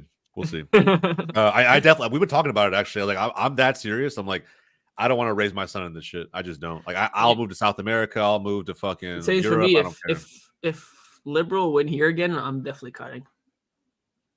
I know the Labour won in the UK by African landslides. So that's gonna be interesting to see how the UK shapes out over the next few years. Yeah, I'm telling you, man. But it doesn't really have too much impact on me and you. You and I, our prime minister, president, respectively, kind of have an impact on us a little bit on each other here and there. Yeah. So. Someone said Ben Davies. Oh yeah, you said this before in chat. I think emissions. Ben Davies before Spurs was immense. Trust me, back in 2012, I've never once rated Ben Davies. But granted, most of his time with Spurs now, I'm just like, dude's too slow. He's not a left back. I don't know why they're using him as a left back. Like I don't know. It's just even as a center back, he's not even that great anymore. It's kind of wild. Aaron Ramsey, the guy who every time he scored, a famous person would move onto the other side for Arsenal. Yeah. Like I said, he had some bangers, but if he didn't score, there were some games where he just like didn't show up that well. So, like I said, Jack Wilshere was starting over him in more than a few occasions. Sleepy Joe is also finished. Yeah, we're not going to speak about that, bro. Like. It's tough right now. Guys, I'm telling you, man, in a lot of different international circles, which by the way, second half has started. In a lot of different international circles, America's kind of like the butt of most jokes politically. So we're just gonna bypass that shit. As an outsider watching the debate, gotta say, looking like the fall of the Roman Empire collapsing on TV. Oh, when they brought the golf stuff, that was hilarious. Yeah, bro, debating golf with World War III. I'll tell my friends in the group chat. I would pay so much money for like a golf ball winner becomes president. You know how hilarious that would be, bro. Stop. I'm views on that live stream, that pay-per-view. Oh, disgusting. Yeah. You want to make some money? There's your game plan. Since I become a parent, bro, I look at these moments like differently, and I'm just like, I gotta get the fuck out of here, man. I don't know what I'm gonna do. Yeah, I don't blame you at all. Yeah, I don't know what I'm gonna do. Well, full disclosure. I got some more drink and I went to go pee, and we're talking about Aaron Ramsey, and then immediately, there's a presidential thing that happened. We brought up the political stuff. That was me. It was just interesting. It was funny. He saw something on the timeline that was pretty funny. I saw something on the timeline, Riley, that was like Biden's at a rally right now talking his game. And he's like, I'm going to beat Trump in 2020 again. So it's like, just funny, just. Can't stand Davies. Yeah. I emissions, I love you, bro, but I don't think anybody here really rates Ben Davies. I just don't see it, but I'm also Arsenal. I'm not the guy to ask about Ben Davies. You got to ask a Tottenham fan about him. He's a lot of fun on FIFA. It's a good player. Yeah, even then, I'm not sure. EAFC, whatever. Whatever it's called. I don't want EA to get mad at me because I'm really trying to get on the good side for the next couple weeks. Hell yeah. Isn't it Trump accused of some things? Yeah, how's he allowed to run? Yeah, bro. I mean, honestly, it's like it's U.S. without going too far into politics. It's a very much pick your poison situation. So I choose not to stay out of it. I want to remain a happy person as much as I possibly can. So, But how about this French team? yeah, seriously. Right now, the Portuguese are on the move. What minute are you in, Jose? 47, 12, 13, 14. Okay, I'm about 10 seconds behind the football timer. Okay. Damn, bro. All right. Actually, hold on. Here. I'm gonna do it just with Hoffman. So Riley, you stay where you are, but that way Hoffman and I could be on the same page.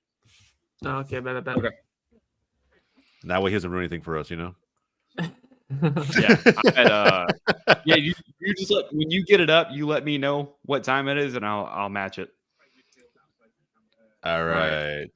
Oh no, Griezmann. He slipped.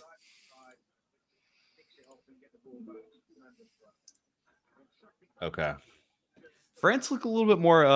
Now it's obviously we're 3 minutes into the second half. They look a little more lively than they did in the first, attacking a bit more. They look like they want to score first and just back the game down. Yeah, 100%. Okay. All right, we're going to go now. We're at 48, 19, 20, 21. Keep going. 48, 25, 26, 27, 28, 29, 30. Okay. Cool. I'm right there with you. But I have a half second behind again. No, you're good. How the hell has Claude Melani been bought for $90 million, by the way? Is that confirmed? Yeah, he went from Frankfurt to PSG for $90 million. It wasn't 90 million, was it? Claude Melani, yeah. That's insane. That's what we like to call inflation.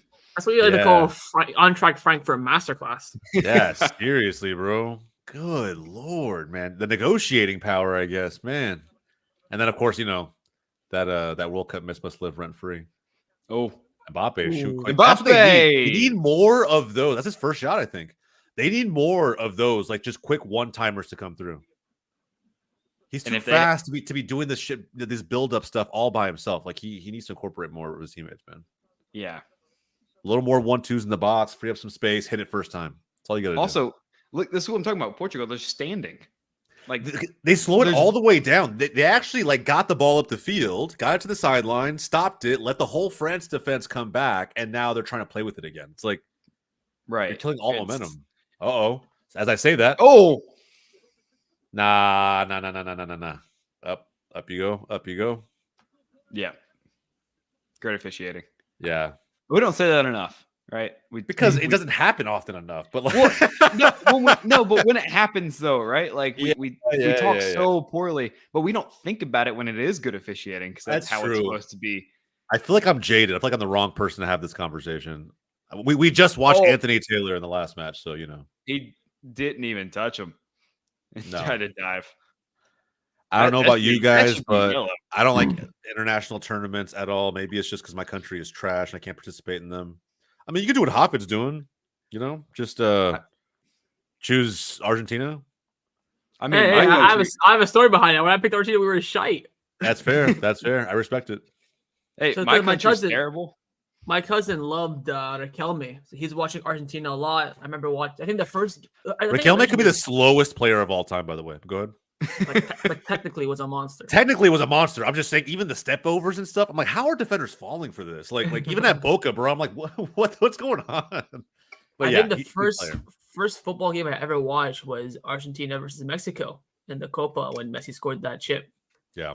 So that's my love for football began with Argentina, and then I grew into the club. I realized the players I liked internationally. I thought it was just international football as I started, like when I was like 8 or 9. I thought it was just international, just countries. Yeah, that'd be sick. And then realized all my favorite players for each country play for the same team. I'm like, all right, this is my team then. And I realized my team is goated.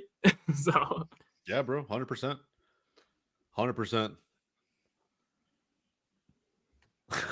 Kosovo. Yeah, that's tough. That's rough. I got Libya. So Libya don't do anything. I don't even know if we have a team. I could probably try out for that team, to be honest.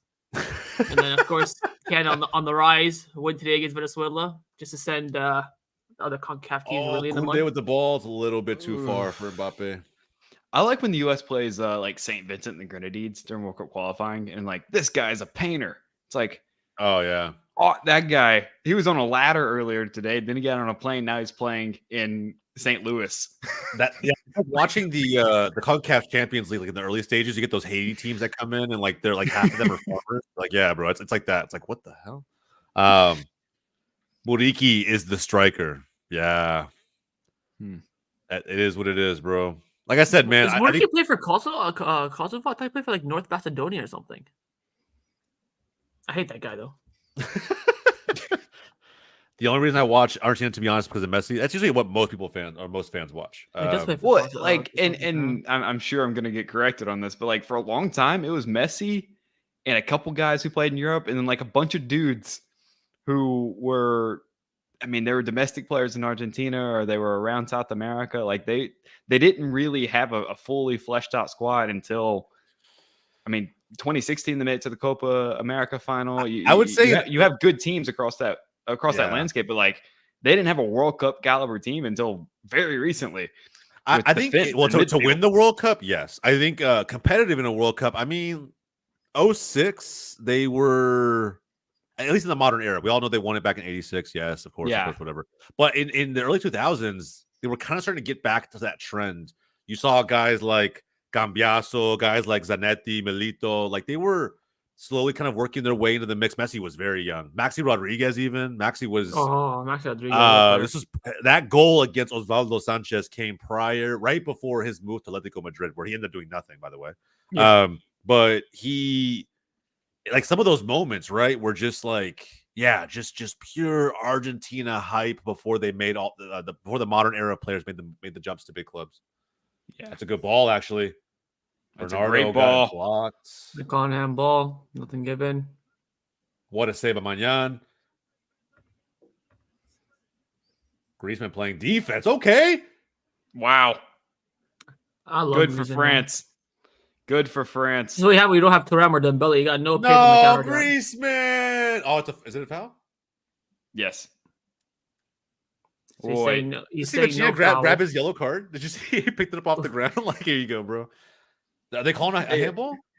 You dropped this. Are they looking at it? He's saying no, so I don't know why he stopped the game. Not for the foul, then. Well, he's walking back, so I don't know.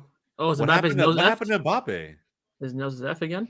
If France lose Mbappe right now, let's see. My God! Oh, him in the face. Him on the side. Didn't touch his nose. No, it didn't. Oh, but it's a head how much injury. is that affected if it's still broken? Like if you hit your face bone, does that fuck with your nose bridge? I would imagine so. If you get hit in the face, if any part of your face actually hurts, it probably is going to hurt that face. Yeah.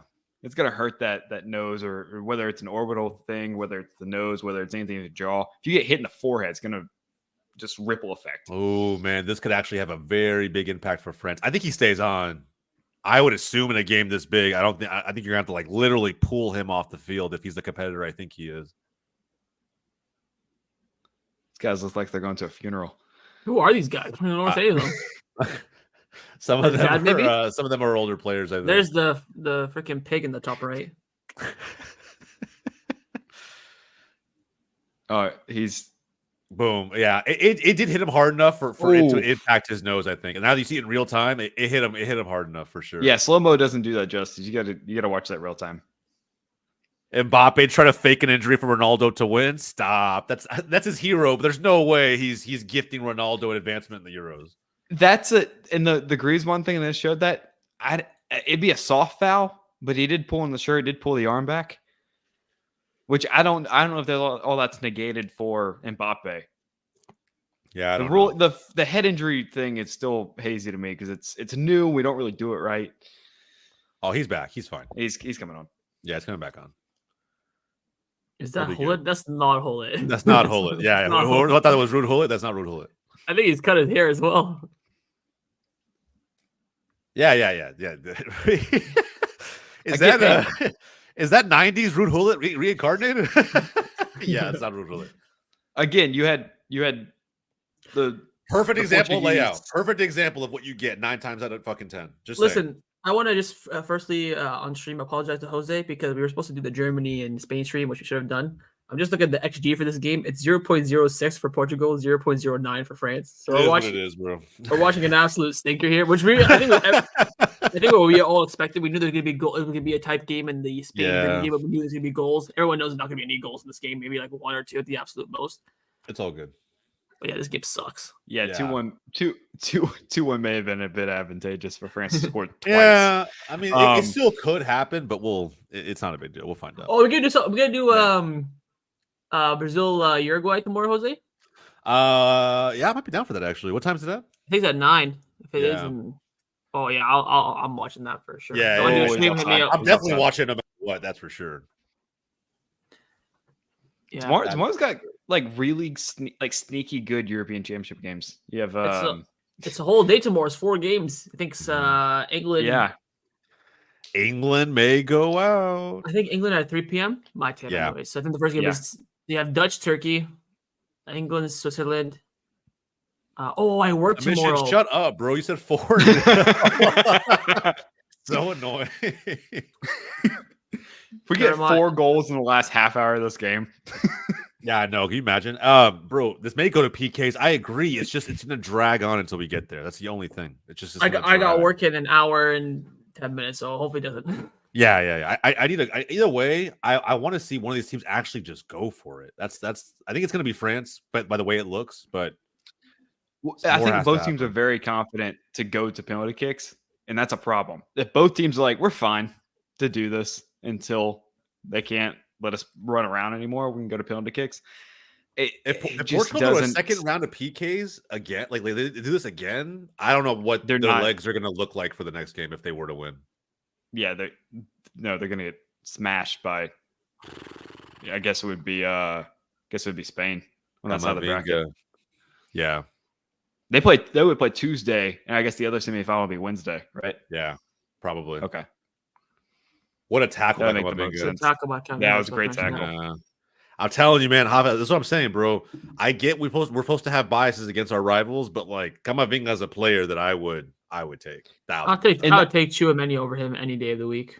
I mean, Tchouaméni's good too. Camavinga, I think, is a little bit more of a progressive midfielder in my opinion. Also think a little bit more versatile, a little bit. I mean, I guess, but I would still take. I think Tchouaméni. Like Camavinga could play left back. I don't know if Tchouaméni could play the left back. Well, yeah, we need a midfielder. We got enough left back in this club. I know. I'm just saying, like the versatility, right? You know what I mean? Just to be but versatility is always a bonus. It's not what you look for. So, like, say for example, I want to buy a striker. Someone asked me this in my chat yesterday. Who's a better striker for Barcelona, Julian Alvarez or Lautaro Martinez? Now I said Julian Alvarez because not only is I think them as strikers is pretty even, but he has that versatility, so you can give him that extra bonus. But that's not something that you should be looking for. That's not something you should be looking for, in my opinion. That's always going to be a bonus. I think 100% that reigns true historically. I think in the age of the modern game, where we now see more players being played out of position than literally ever before. Look at the back line for City. Look at the back line for Arsenal. Look at Koundé playing right back. I think versatility is very, very prioritized by managers in the modern day and age. And arguably almost too prioritized when it comes to I mean, fair enough, but it's just like with how Bruno. Here we go. Oh, what a save. That's the chance. That's been the best chance of the game, if I'm not mistaken. Yeah. Also, like Hugo Lloris was in that French team for a long time. The fact that the fact that they found such a great replacement for tournament football, it's fantastic for the French national team. I mean, he's been stellar all tournament long. It goes back to what we were talking about with the defense, but to the versatility thing, we talked about it the other night when we did the US game. Greg Berhalter just playing people like he's good on the wing, so let's play him in the middle, or vice versa. Like they try to give these guys this versatility they don't have, and that's fair. In the hope that like, hey, this is going to be fine. They're going to do it, and it's going to be okay, and we're all going to be happy and give each other hugs and high fives in the locker room. It doesn't work like that. Yeah, I agree wholeheartedly. Julian to Barca next summer as the big signing. Come on. Yeah. Imagine Hafiz. That could be great. That's actually a really great fit. That is a really great fit. I would take him all day. I'd take him over Holland, I'll be honest. And City, City's he's not playing at City a whole lot. Yeah, he's not playing that much at City. I don't know. There's Yeah. like rumors he might go to like Chelsea this summer, but I don't think he'll make that move just yet. He might wait one more year. Kylian. It wouldn't surprise me if he ended up in Miami. Oh my god. Everybody else. Imagine that front three. prime Julian Alvarez ending up in MLS would be wild. Him and Suarez with Messi right behind. There goes that Chouameni. I'll look for Roberto to go to Miami if he doesn't stay in Barcelona. Look up with the Club de Amigos. Let's just, call it a retirement home. Let's, make everyone happy. Good save. It's a great save right now. Lewa Disney leaves next season to Saudi. Yeah, probably. That goes to MLS. Either, probably Chicago Fire. Well, maybe St. Louis. Who knows? Yeah. Leao. Oh, what a save! Oh, man. Oh, my God. Oh, my God. And Ronaldo tried to flick it back. There's Ronaldo What a great now? double save. What a great double save. Wow. That's a great ball by Leao. I'll give him credit there. Was it Vitinha who hit that? Yeah. And Magnan just reacted, man. He literally came from behind a little bit. Yeah, it's all Ronaldo, so it's a goal kick. Yeah. Should be. Ronaldo's trying to make the case for a penalty. Yeah, no. The only problem what he's trying to do, but that's not going to happen. Yeah. The only problem with that argument is that it's not. Yeah, that one's tough. That one actually might be the best chance of the game so far. Yeah, it was, and they rolled it as a corner. A little bit of suffering for France at the moment. This would be the opportunity for Portugal to score because France has such a hard time putting the ball in the net. If they score from the run of play in regulation, France is going to be on their back heels. Yep. At least now we're getting some chances. I know, right? Yeah, the game's really opened up in the last 15 minutes, which has been great. Move it out wide. No, never mind. No, let's just stop and let the French defense get set up. I know, man. I mean, it is what it is. I think it's Roberto Martinez. I think it's his tactics, but it is what it is. They're standing. They're standing. There's no. I know this is like inherently Portuguese. We saw this with the World Cup, and we saw this in the first couple games of this European Championships. But come on, go. Yeah, I agree. I know it's very American for me to go. But this is not good. This is not fun to watch. It's not pleasing, which there isn't their job to have pleasing and aesthetically beautiful football. But this has to be fluid. This has to be cohesive, and it just looks so dead. It's gotten better, but yes, I agree. It still needs to pick up a little bit. I will say this though. I'm going to throw this in for Hoff because I think he has a different answer than I do. Do we trust Cancelo with the last few weeks of the season performance? I would say so, especially with what we need, what the market lacks. For 20 million, you're getting a world-class fullback that plays both at right back and left back. And for a season, for a full season, I mean, I think there's no risk. I just remember the first 8 months when we were all glazing Cancelo. Yes, last 2 months weren't that great against bigger sides. Defensively hasn't been that great, but look him in the Euros. He's playing bigger teams. He's, competing well. Maybe just had an off 2 months. I don't know. But I think, again, I wouldn't, go all out for him. I'd make, an offer. They want him, 20 million. It would be the absolute most I spend on him. They say no, I wouldn't be bothered. But I would make a little bit extra effort to try and keep him on. Actually, that was pretty spot on. I thought you were gonna really, really back on Cancelo, but I the goalkeeper almost hopping on skates, bro. That was crazy. Look at this. Goalkeepers coming up big. Boom. Oh no, it was Ruben Diaz. Costa actually didn't even make the save. Wow. Right. Wow. I think he had it saving him. I think he might have had it covered. By the way, I love this comment. Hoffman shamelessly putting Ansu in the thumbnail. I see you haven't sold those stocks yet. Oh, hell no. Hell no. Hell no. Oh, that's great. Griezmann is off. The pace merchant is on. Ousmane Dembele. I'm guessing that you guys have a negative connotation towards Ousmane Dembele from his time at Barcelona. Yeah, you can do one. Okay. I won't be that brash with it, but I will say that missing 70% of the games you're available for potentially, or at least you're on the team for, and having one half season and thinking that you just have leverage against the club who has backed you for 4 years is wild to me. I lost my how do I say this? My faith in Dembele. I actually used to stick up for him a little bit, but now I'm just like over it. Great block. Yeah, he used Nuno Mendes. he used Barcelona as health insurance. Basically. We And were now, for and whatever now Pedro's reason. taking that position. Yeah, the bridge job for him, which is just crazy because like with the transfer fee that was paid for him, with how much hype there was around him, you'd think that he kind of would have had some ownership in how his whole tenure with Barcelona went. But I think he really does in his own mind blame it on the club. And at the end of the day, it's like whatever, man. Move on. And if we were so bad to you, why was your first season at PSG so terrible? I don't know. I think that's for him to answer. Was his first season of PSG really that terrible? At least he was fit the whole time. That's fine. But that what's sad is that's the bar. Because performance-wise, his numbers weren't great. Numbers weren't good, but I know a lot of PSG fans who really like. If you're not good in Ligue 1, where are you good? No. I mean, like again, MLS. Did you? I watch? guess, yeah. I'm sorry, that was too low of a shot.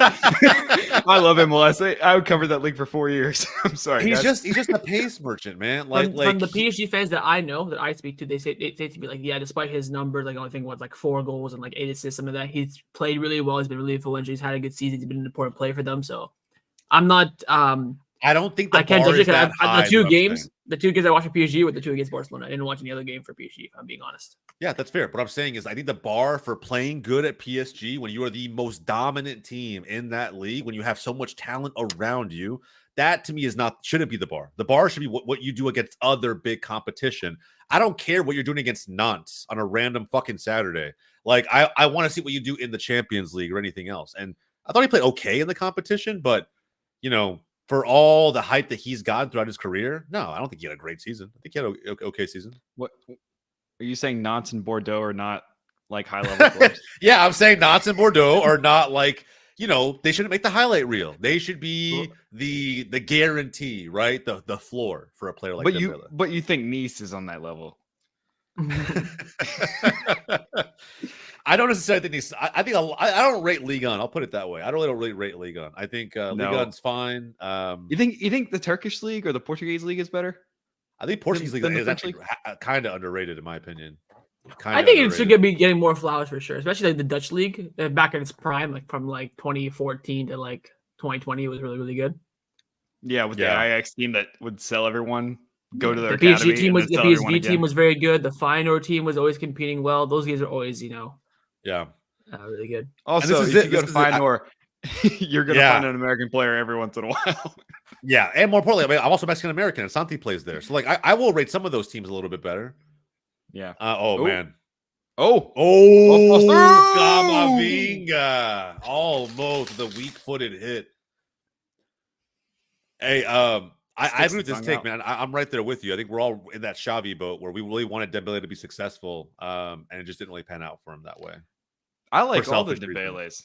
Or most of the Dembélés. Musa, you guys remember Musa Dembele for Tottenham? Dude, Musa Dembele is so... I'll be honest, he was a Spurs player. In my opinion, he is probably the most talented Spurs player I've seen in a long time. Maybe ever. Which is crazy because, there's a lot of Spurs players that went on to have great success other places than North London. Yeah, it's crazy. Thoughts on the Pedri injury? I mean, I heard it was going to be maybe a month. Maybe. It's a knee sprain. I'm hoping it doesn't turn into 2 months like most of his injuries do. But, I mean, honestly, I don't know. Fuck Tony Cruz for that tackle, bro. I don't know. I think it's a hard-nosed tackle. I probably would have done the exact same thing. But I don't know how much of his Madrid bias was factoring into how hard it was. Here comes Theo. Oh, that's a good ball. Do something, man. That's a player who's underwhelmed me in this tournament. Actually, I thought Theo Hernandez would look very similar to what we see from Nuno Mendes on the other side for Portugal at left back. I feel like he has a major impact on the Portugal team, and we just don't see that enough from Hernandez. Ooh, at least not in this tournament.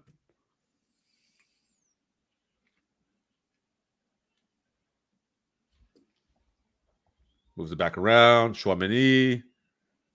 Pedri's injured again. I mean, If you didn't see in the Spain versus Germany game, he was taken off in the 8th minute. He got hit hard as shit. Everybody was pissed.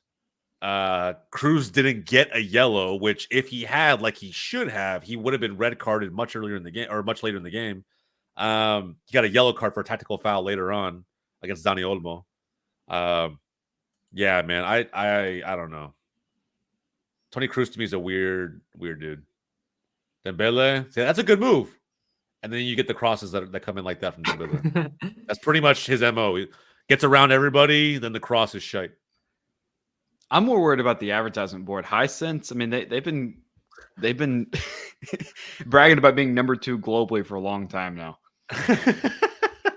Well, they're paying arm and a leg for that advertising, bro. We got to show it. It's like, hey, just sell more TVs.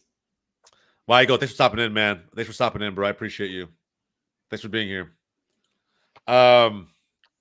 Yeah. I wonder what the time difference is for Kosovo. I don't know, but gotta be at 6 a.m. is rough on a Saturday. Been there though. Kosovo to be is fair, I'm a 10:30 dad now. p.m. Let's be every day now. What'd you say? I said Kosovo right now is at 10:30 p.m. Okay. Yeah. 6 o'clock. That comes pretty early if you go to bed past 10 p.m. Ooh. Oh. I got work after this, which sucks. That's an always easy have job. work. Yeah, Jose knows it. When you try to make it out here, you're working all the time. Yeah. Even on your days off. There's no days off in content. There's never days off. Oh, Dembele again.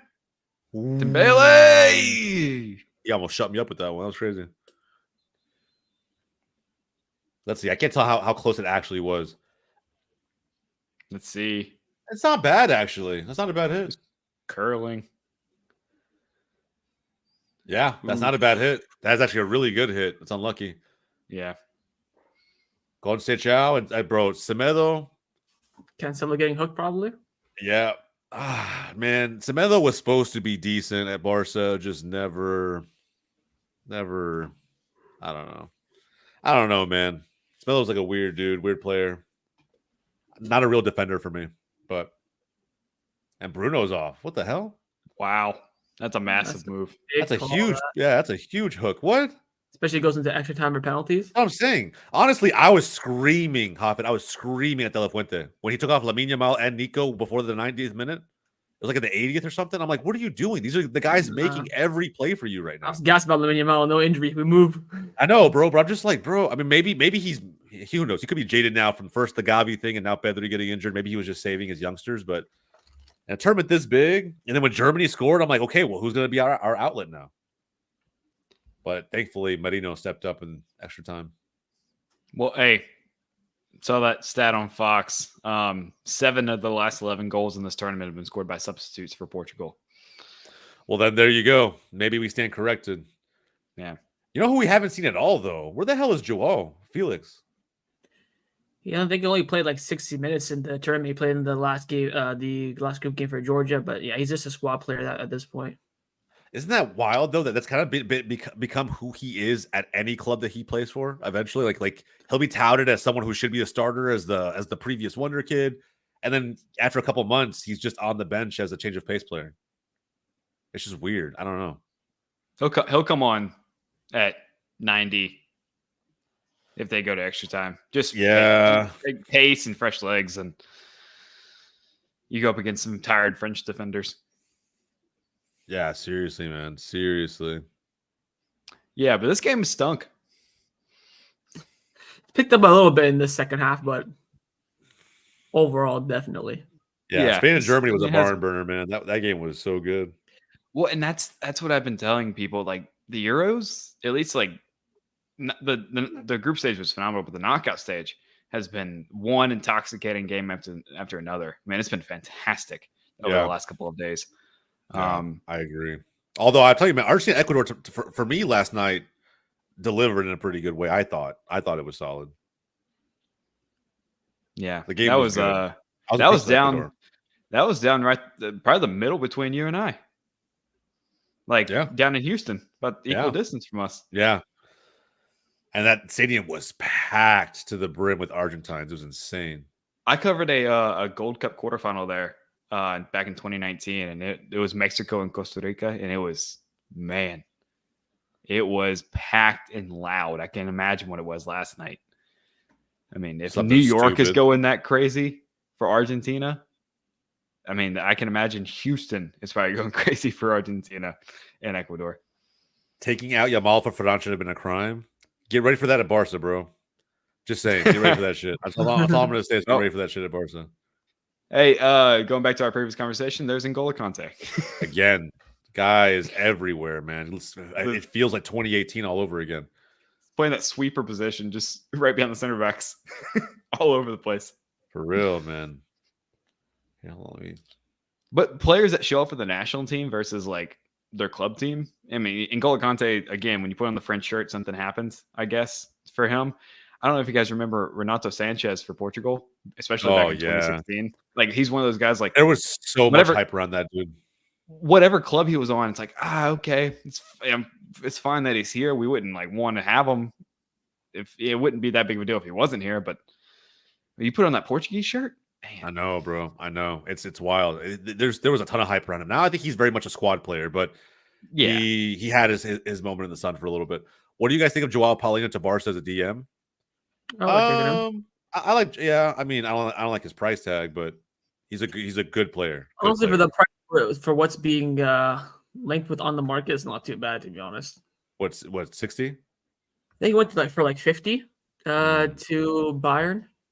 So when Onana's like 70, yeah. When Onana's 70, Marino's like 30. It's not too bad. Onana needs to be 60. He needs to be. It won't happen. That fan with the Ninja Turtle mask on, I can't, bro. Yeah, that's awesome. Bernardo with the corner. Plays it in. Ooh. There's going to be a late goal in this one. It might end 1-0, guys. I think so. I still smell an extra time. Ronaldo just passing the ball to an advertisement board for Swansea. But then doing bits for Portugal pissed me off.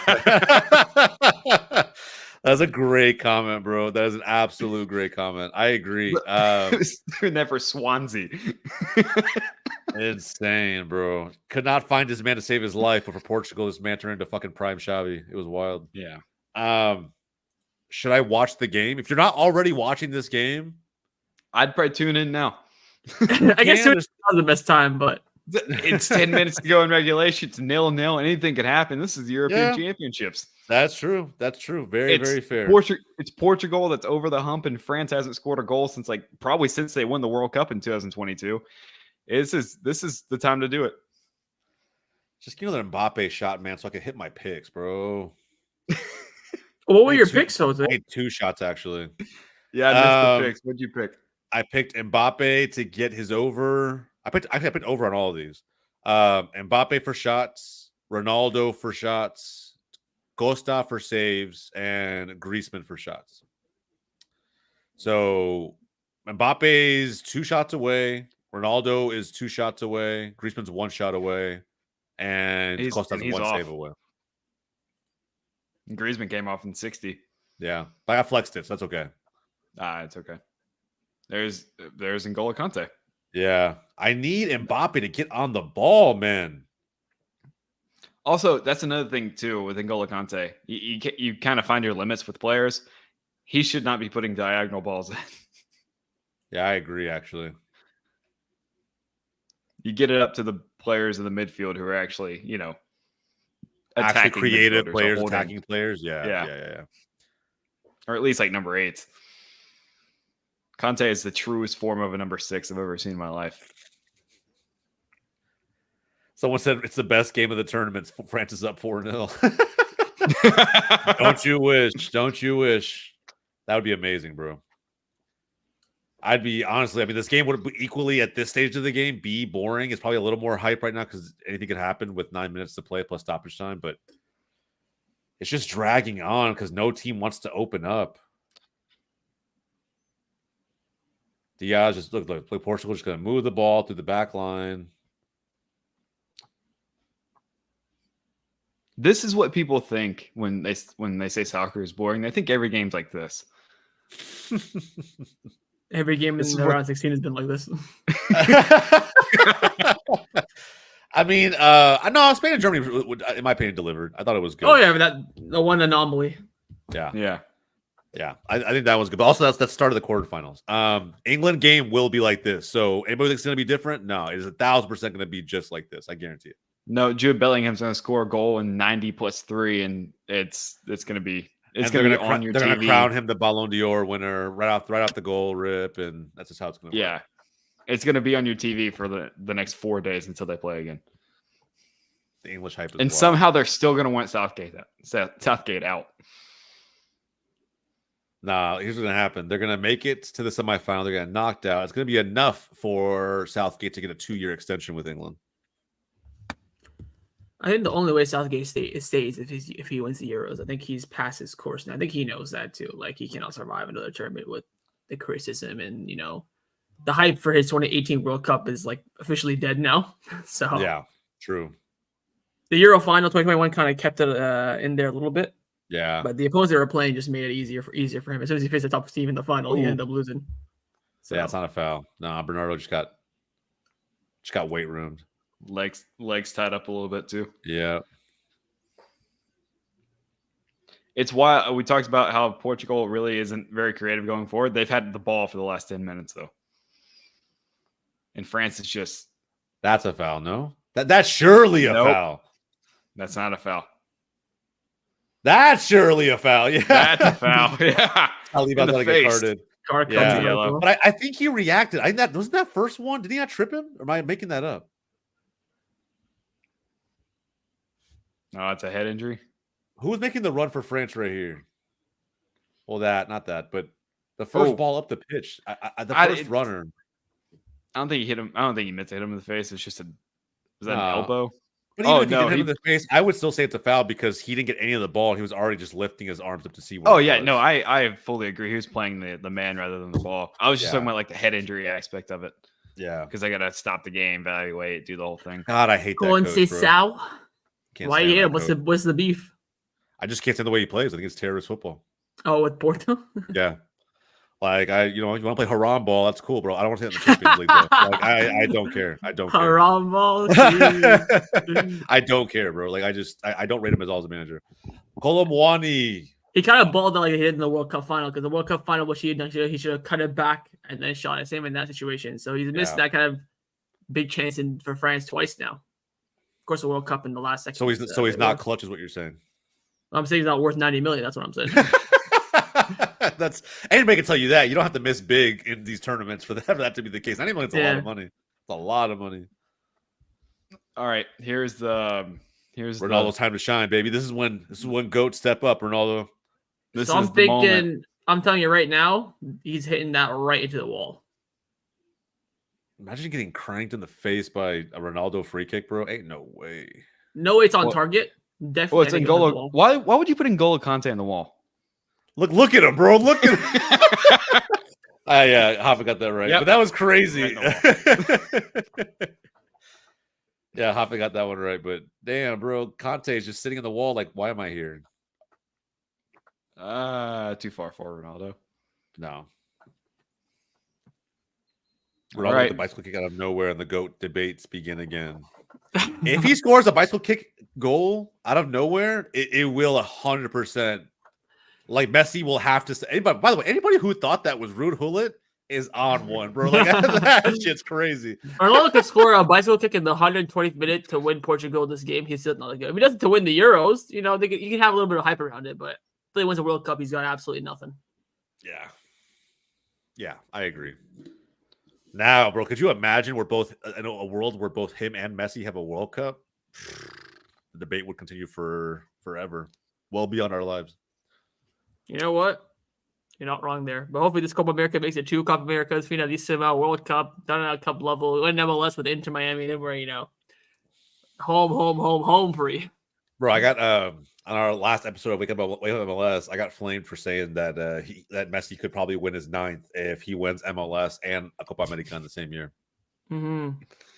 I was like, Inter Miami is still surviving in first place without him, so they're doing something. Yeah, that's what I'm saying. But I was like, I don't think that's a crazy shout. You seen Jordi Alba's goal against bro? Jordi Alba It took me back to Jordi- 2015, bro. It was a wild hit. That was crazy. Jordi Alba hit that ball from so far. And perfectly, I might add, across his body to the opposite side netting. I mean, that was vintage. It was Jordy, your Jordy. average MLS goal, though. In the sense that it was a random banger out of nowhere, or like, Yeah, like yeah, that's fair. that you're gonna see 1 to 2 of those a week in MLS. Yeah, there were some bangers yesterday. To be fair, I had 2 screens pulled up yesterday. I was watching the Copa America game while watching MLS. Oh, here we go. That's how you know you're like a sicko for this sport. Yeah, no, bro. My Saturdays, every Saturday is chalked. Like, let me pull up Montreal and Real Salt Lake while Argentina's playing. It's not. That's not. It's not where the volume's at, but the screen has the game pulled up. Don't get me wrong. Conte. Oh, good hit. That's on target, you know. Any swaz on that? Amon wants to know if Lautaro has a chance at the Ballon d'Or. It's again, I would bet my entire mortgage, every penny that I have to my name, that it will be a Real Madrid player winning it. It's gonna be Jude Bellingham. Speaking of paying to your name, I saw that screenshot of that video of Barcelona now having all the countries available for shipping. Also, how much? I don't want to ask you exactly how much money you dropped in that cart, but there was a good amount of shit in that cart. Whenever you, there was a good amount of stuff in that cart. I didn't get anything. I just put stuff like in the cart just to see if it was shipped to Canada, like that. I know. I saw them total. I was like, yeah, good lord, Hobbs, what are you doing, bro? No, I didn't spend that. Maybe in the summer after when I get the new kits, might throw it. I put like the memorabilia stuff that I wanted. So they sell like a piece of the net from the last game, a chair. That gave up the 500. It's like 100 of it. 100 is on shipping, which is kind of brutal. I saw the video. And I looked over at the amount. I was like, man, my man Hoppin's a demon, bro. Just out here, I can confirm that purchase was not made. Although if this was 2018 Barca Boy, that purchase would have went through real quick. Real quick. That's a credit card. I'll pay it off later. Oh, Conte again. Anybody who had over on Conte shots, by the way, probably made money on that. It's probably made 1.5. Yeah, it was like maybe 1.5 shots. Yeah, maybe a half. Is Ruben Neves coming in? Did I see that right? Probably, yeah. You know, great penalty taker. I just haven't heard the name in a while. You know, he's been gone for a while, and so. He came on against Slovenia.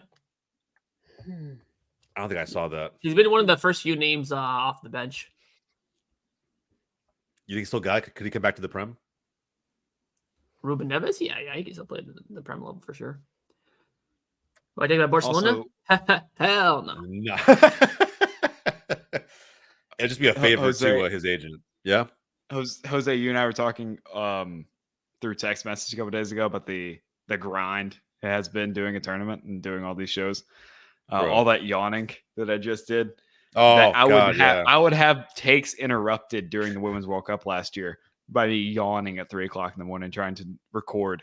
I'm telling you, man. I'm happy you appreciate the struggle now because this is. I do, bro. I do. This is easy. I'm doing this all too while still like doing Wake Up MLS and like my other stuff. So it's just with 3 competitions all happening at once, it's just like it's been a wild summer. Dude, look at this speed. He's still getting by Pepe. Pepe kept up with Kolomwani, bro. Gets around Pepe this time. There's literally nobody in the box. Mbappe's trailing behind. Oh, look at Pepe. There's 3. Even right now, there's 3 white shirts. Is France out of gas, or are they just playing? I don't know, but there was no time? Runners. There were no runners trailing, and in the last 5 minutes, the only person to have 2 shots for France has been N'Golo Kante. Because that was Mbappe and Dembele. That was it. Pepe was immense there. Fair play, bro. He really was. He really was. He has been for 30 years. It feels like that shit. He's so old. I think he's actually better now than he used to be. Yeah, he's Mbappe. There's one of your shots. That's only good for my picks because that shot was terrible. And we're gonna play. It looks like we're gonna play 30 more minutes. Ruben Neves coming in. Who's that for? 6th? Yeah, Joao Palhinha. Yeah, Joao Palhinha. Hitting this man moves. Ruben Neves. He didn't already get it. He didn't already get his Bayern move, did he? Yeah, it's here we go. It's done. It's done. It's done? Okay. Well, Yeah. there you go. Company Year gets later. his man. Company needs that man, to be honest, though. Random Colomani. All right. A minute plus left minimum, and then I don't know what happens to this game. I'm hoping that on this next attack, because I kind of want to watch 30 more minutes of this shit. I kind of hope Portugal figures this out, bro.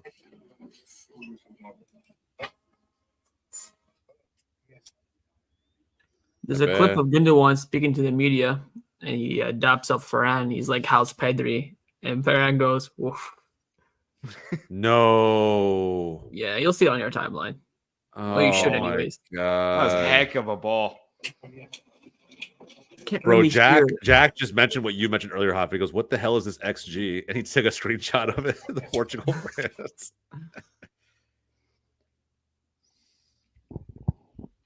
What are these balls, bro? What was Ruben Neves doing right there? What the hell was that? And now Koundé countering. Oh, Koundé. What is that? That's 4v5 going forward. Dembele on his own. First time. Mbappe. Come on, man. Hit that first time. Oh, there's your shots.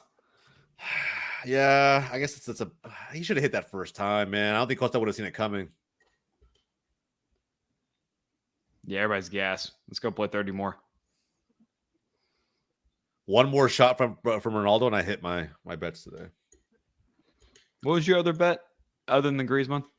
He had Ronaldo 4, right? getting 3 shots. He's at 2. You only had 3?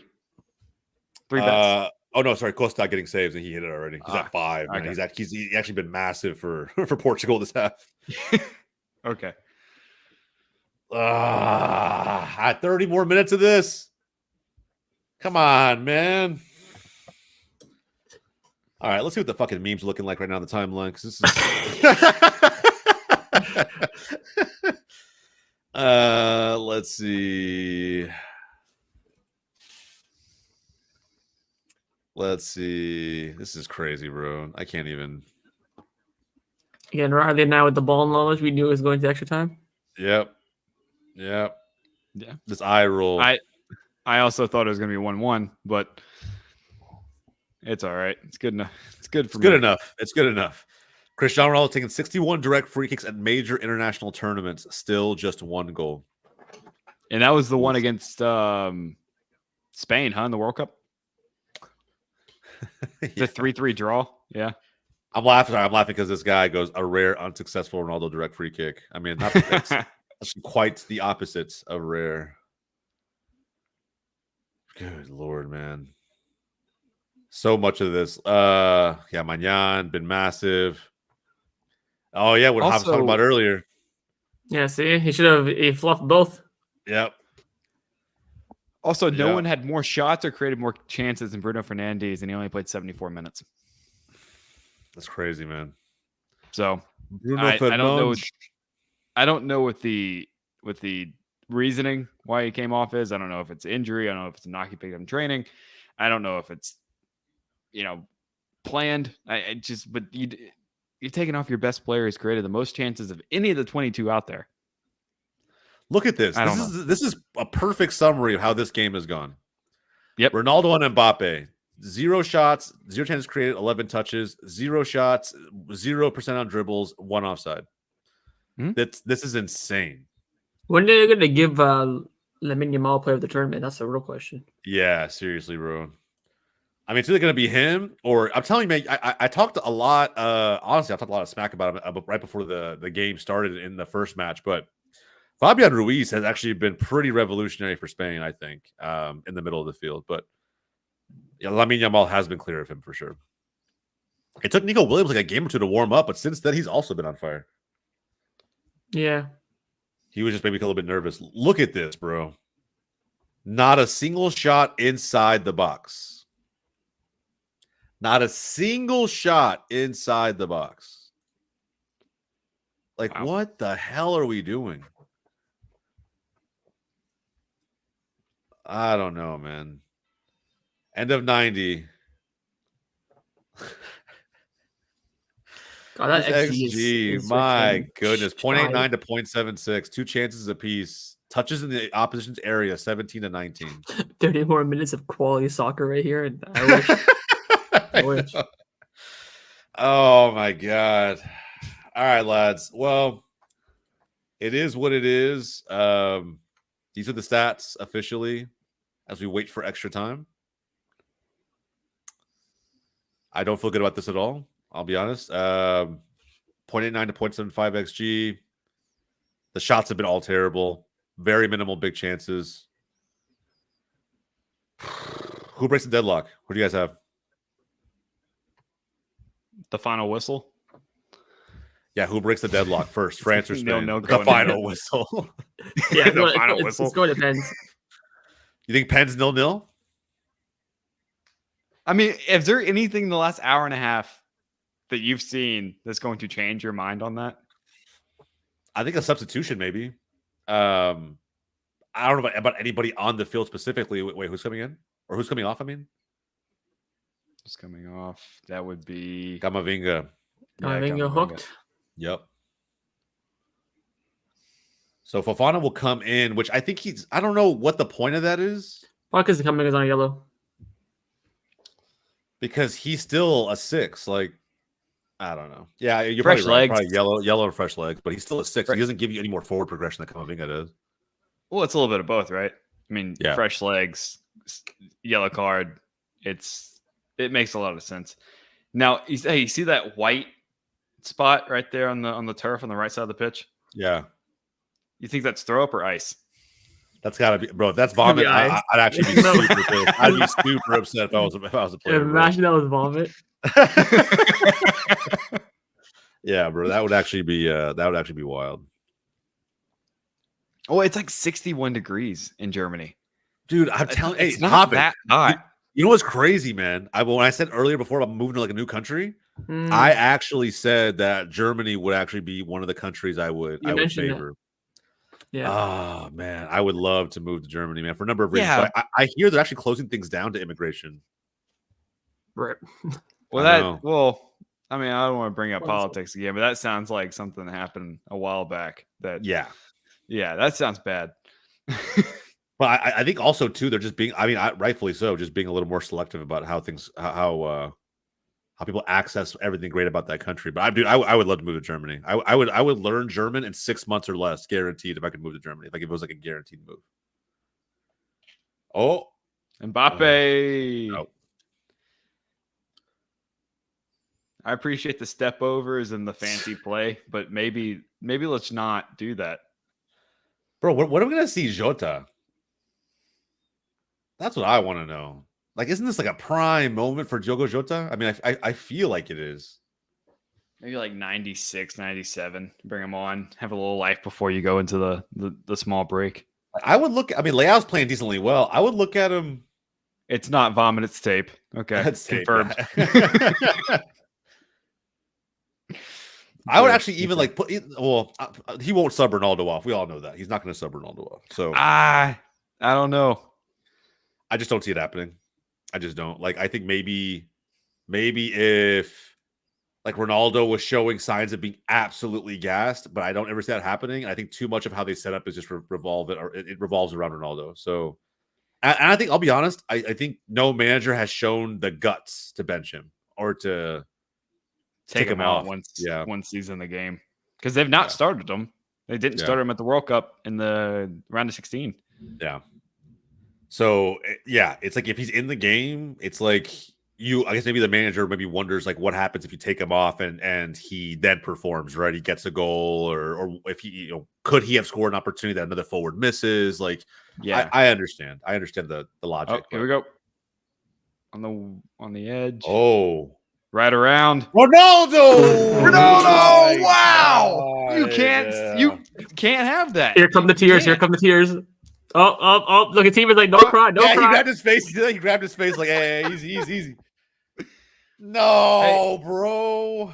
Hey, and guys, apologies if you hear thunder and lightning outside. There's a hurricane in the Gulf of Mexico that is making landfall and then coming up to where I live. So, Be safe out there, bro. Be safe. Riley died to this Portugal France game. That kind of sucks.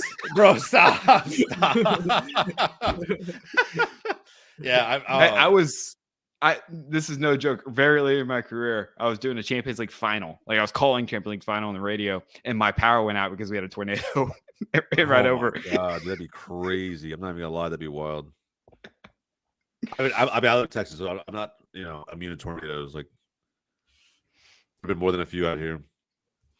The hurricane's actually going to cause some drops in the temperature. All right, I'm down. Yeah, 83 degrees next week would be our high. That's going to be good. I like that. Yeah. Especially in the middle of July. I know, man. I've been running outside in triple digits weather. Dude, I can't take this anymore. It's 101 today here.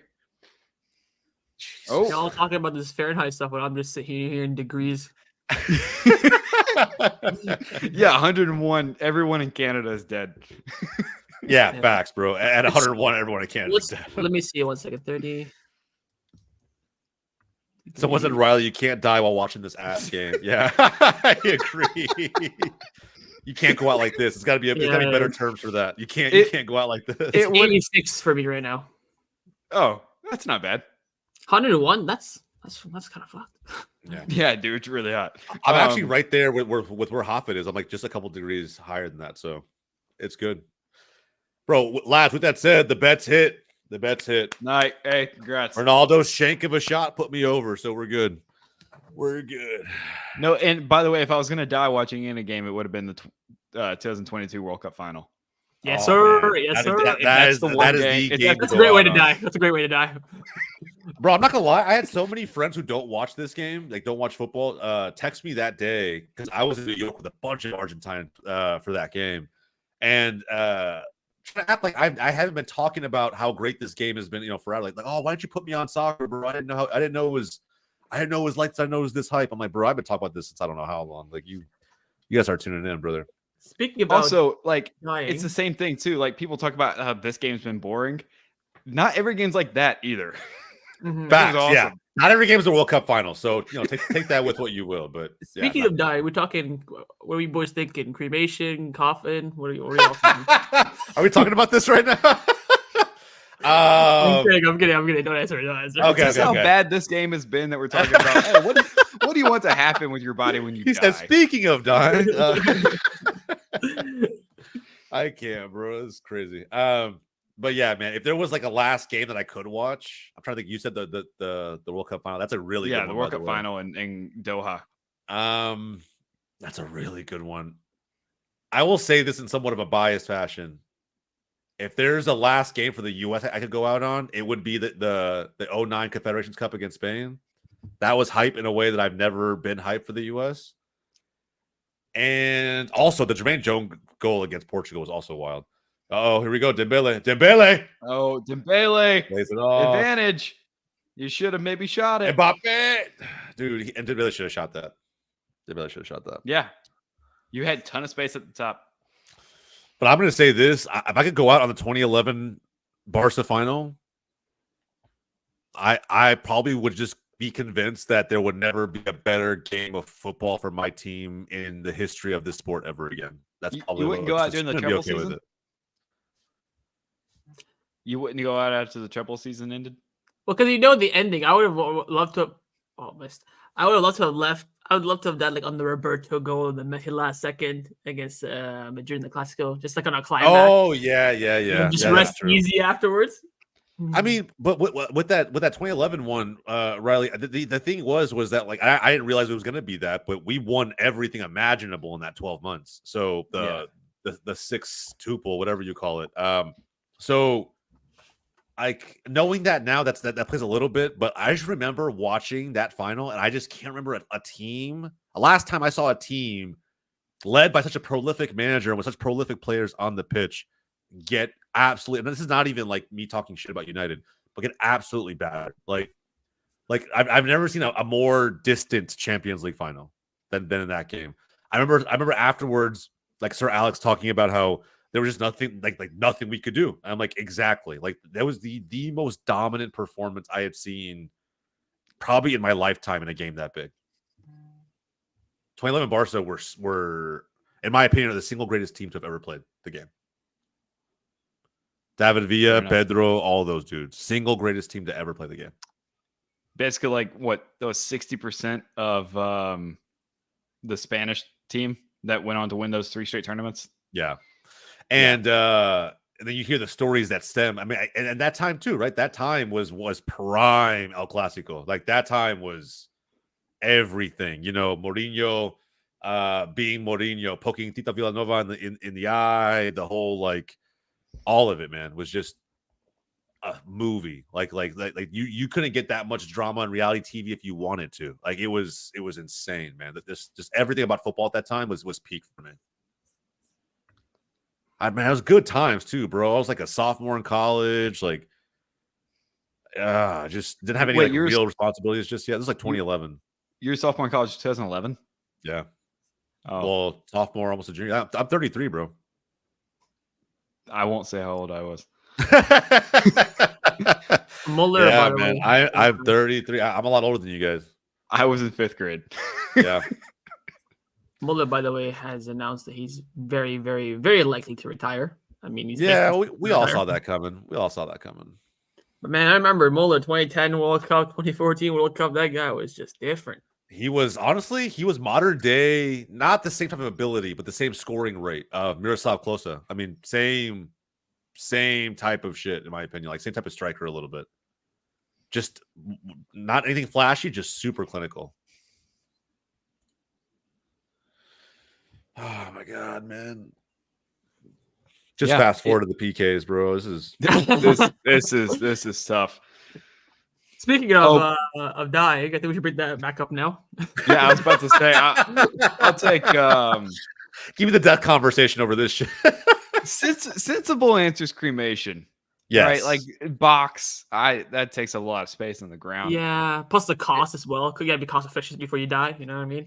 I was thinking Plus, about you're not worried about being dug up by anybody, no? Yeah, right. No, like crime investigation. Anybody Barca boy has done wrong in his time as a creator, you know, just finding a way to to get some payback in there. I don't know.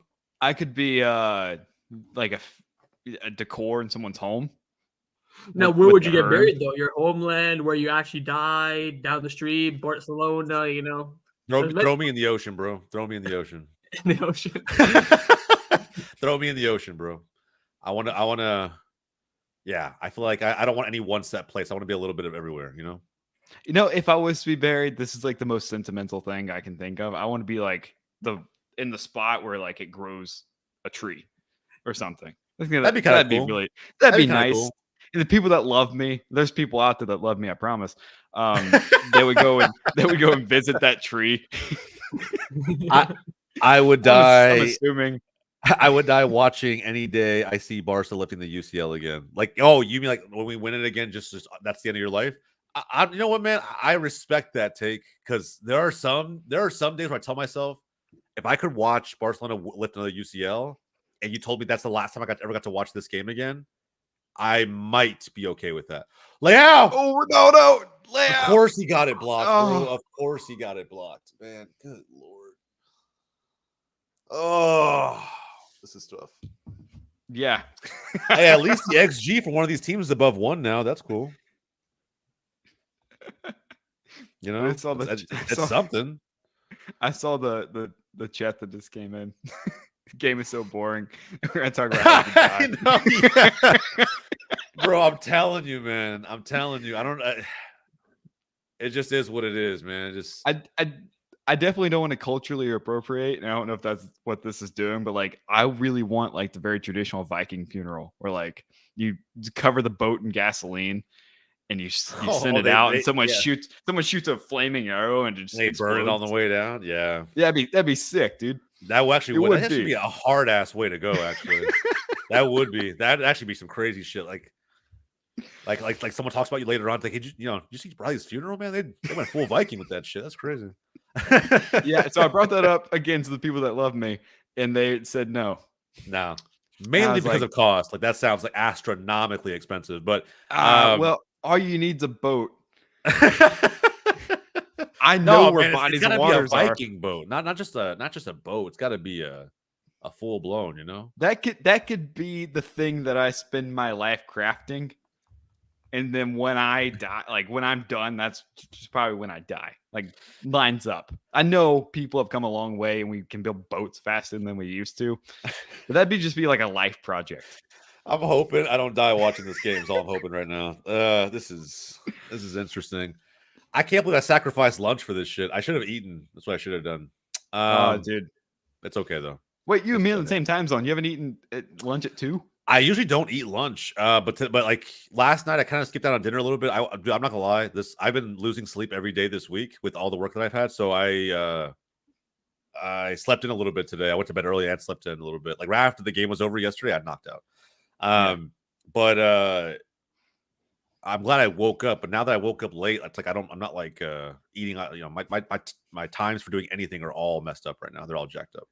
Jose, I say this as I say this as respectful as I can because you are in essence one of the bosses that I have. I can't imagine you. I can't imagine you sleeping. I don't sleep a lot, but my body's gotten used to it. I just every few months I have like these moments where like my body just like gives up. I'll sleep for like I shit you not like 12 to 16 hours, and then I come back and I'm good again. So I average pal, my average like 4 to 5 hours to be honest. I don't sleep that much either. You're still young though. At 33, bro. Yeah, 33 with a kid. Trust you're not gonna average 4 to 5. That's gonna be. I mean, you might have some nights like that, and you'll feel like Superman when you do. But like in your 20s, bro, I could go all night easy. Easy. I guess now is the prime time to do it. Yeah. Like now is like when you absolutely like don't sleep if you don't have to, man. In my opinion. It's too much time wasted. Upamecano, good block. 10 hours of sleep, brother. I haven't seen 10 hours. Shit. Even on the weekends, I'm like my 4 to 5 might get extended to like 6 to 8. That's it. 6 to 8's good. 6 to 8's good. That should be the norm. Window. That should be the norm. But yeah, I go to bed. That's a good window. I go to bed like midnight, then wake up like 5. That's like my time frame right now. I got a firsthand experience of you like just being up at all hours of the night when I was doing the Women's World Cup because I would text you about like a technical issue or something at like 2:00 and you're like, okay, yeah, we'll have it fixed. I'm like, dude, go to sleep. It's fine if it waits till 8 a.m. The show doesn't have to go up till noon. Go to sleep. Well, the thing is, I'm already doing stuff, like I'm already up doing stuff, like working on other things. So I'm like, yeah, if I could text back, I will. And that way also too, like, but yeah, I know, but I can also know at 8 a.m. Yeah, it's just like, yeah. I mean, sometimes I don't know, man. I love this game, but I love the stuff working on it goals, man. I have such a good time with it. So it doesn't always feel like work. But yeah, this summer it has so far. It's been a grind. But shit, Hoppett's been there for like 60% of it with me, so he's been along for the ride too, man. Last night we were in Houston. Oh yeah, dude, this game. Did anybody get the final numbers for how packed the Argentina game was? 69,350 something, I think. That's pretty good. It's pretty good. I don't know what energy actually holds. Yeah, I don't know what energy holds about 72. Oh yeah, that's really good. I saw it sold out though. So where the hell's the other 3,000, 2,000? It might be standing room only. Maybe. Yeah. This is a match where Hoppe, did you see Ozm's post? This is a match where it feels like it's impossible for the ball to go in. There's a foot, head on everything. I said, I don't know if Riley said any scores, but I said 0-0 penalties. Like, I'm not surprised here at all. I don't know if Riley maybe said 1-1 penalties or no, what. I said 2-1 after extra time. Oh, Mbappe's getting hooked, I think. He's giving the armband to the Champs. Yep, Conte has it. Oh my God, Mbappe off. He's done. No penalties. You know what? Maybe this is 5-head play by Deschamps, though. I think it's his nose. Look, he's got an ice pack on his nose. I think it's because it's his nose. So Mbappe ain't gonna finish. Yeah. I don't know. Look at like Laura Martinez, like he's some like dream girl. Oh, I know. I was about to say that, bro. I was literally about to say that. Confirmed capacity of NRG Stadium is 72,220. Gotcha. Yeah. Last night was like 69,000, like 300. So so Barcola is coming on for Mbappe. Yeah. Huh. It must bug him that much, like to where maybe he can't see. Maybe his eyes are watering up as he gets the ball. Who knows, man? But if he feels like he can't take a PK, I don't know. but it was watching with my dad, and that was the reason 2022 World Cup was this special. That special place in me, though we lost it. Yeah, I mean, the 2022 World Cup will be special for me for a lot of reasons. A lot of reasons. I'm not an Argentina fan by any means, but I had my old school Maradona long sleeve Argentina jersey on during that game. Joao Felix coming on, by the way. Interesting. But I think that just the reason it was so special was because I think everyone just realized that, you know, Messi solidified his spot as the GOAT, took down arguably the best current player in the world at Mbappe and doing it, the defending champions. There was so much. It felt like football needed Argentina to win that game. Yeah. I don't know how else to say it. Special for me personally. I mean, that was my first one being the lead of coverage for somebody or something. Yeah. Right. Doing that was really special. But like from the soccer standpoint, I think 2018 was really cool. From learning, it goes back to what we were talking about earlier, like who my club is or who my team is. That one, you really truly had to figure out, like, okay, this is a neutral World Cup. My team is not in it whatsoever. Didn't even qualify. How do I enjoy these games? And that was like the biggest learning point for me because I was 17 years old watching this World Cup. Yep. I had never watched something neutrally before. And that was a big thing for me. It was big, a great bro. World Cup. It was a great World Cup. Croatia with their run to the final. It was great. Morocco, like there was so much to love about that World Cup, man. Yeah. Yeah. 2018 was awesome. 2022 was awesome. Was special because of the 2014 loss. Dude, the 2014 loss had me in shambles. I'm not even gonna lie. I don't have anything against Germany, but when Götze put that goal away, it felt like a dagger. It felt like it just wasn't meant to be. Higuain with all those misses in that game, it just felt like it really wasn't meant to be. I hate when games feel like that. Like there's nothing will ever go your way, and you're just meant to lose. Like it just, it's heartbreaking. Heartbreaking. Does Jose even know the definition of sleep? I do not. Sleep for me is optional most days. Most days. I get a little bit of it because I have to, but in all honesty, man, like life's too short. Worst World Cup because it was winter. I mean, yeah, it was weird. It was weird. I missed Thanksgiving with my family because of that. But... yeah. It was weird. I get that 100%. And I was in New York during Christmas time for a World Cup final. Like it, well, that actually was kind of dope. I'll be honest. Like I loved that part. Because being there during Christmas time is like better than the summer when it's like super hot or it's like stupid packed with people. It's packed during the holidays too, but it just feels a little bit better in my opinion. But bro, I partied with like I don't even know, like anywhere from 50 to 100 different Argentines in New York. It was crazy. Andre was in shambles. Rocking his French. It was him and like two other people that were supporting France in that entire bar. I wish I was there for that. Bro, there was a video that we recorded right before, like just on our phones right before the game started. He thought it was gonna be like, what do you think?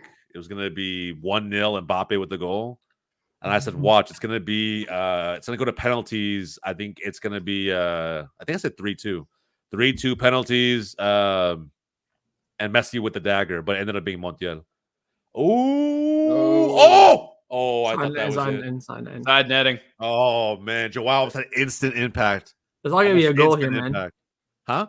There's not gonna be a goal here. He's going straight to the penalties. Just let me live, Hafid. Let me live, bro. I'm trying to see if there's something here at regular time. See, this is the problem with France. There's 3 guys forward.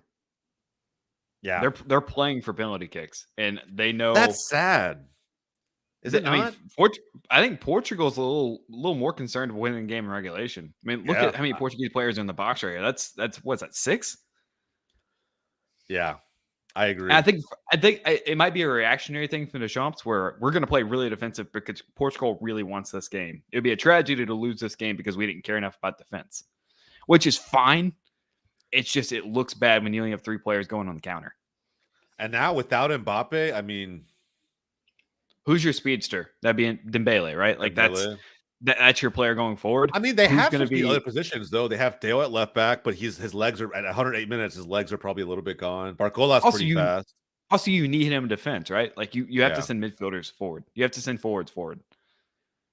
You can't sacrifice a fullback on a whim, right? If that's not your intention to go forward, then don't. And it looks like France is not. God, this is getting a little physical. Oh, what a. Oh, didn't keep it.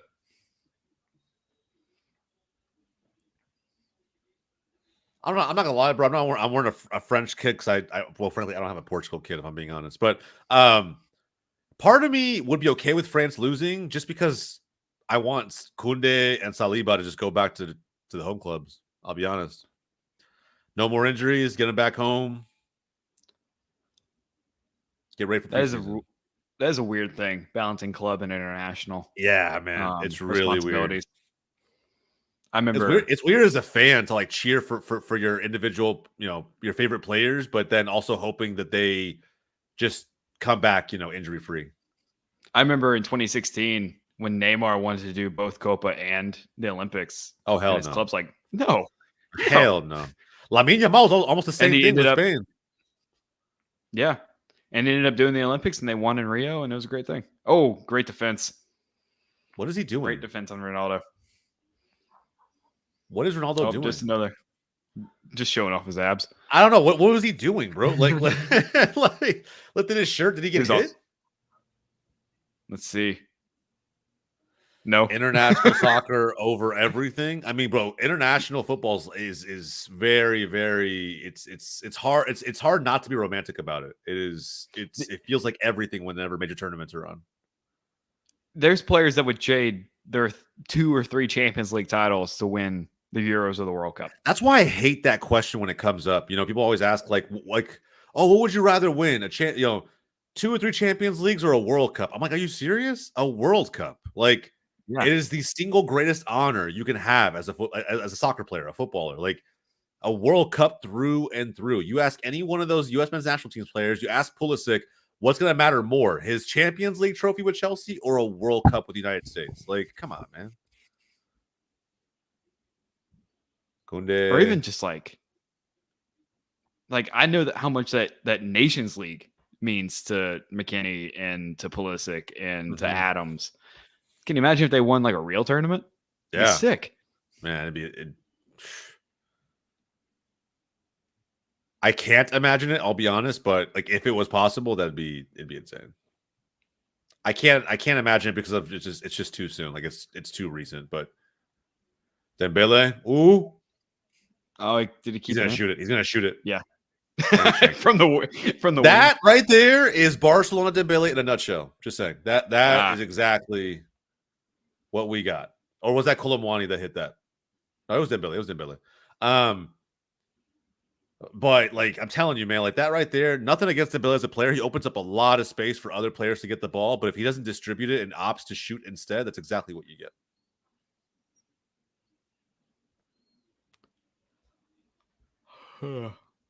Yeah, I feel that, Riley. I feel that. Dude, we're at 2:32 of the stream. I've been on air for 3.5 hours today. And it's 4:21 here. Yeah, same.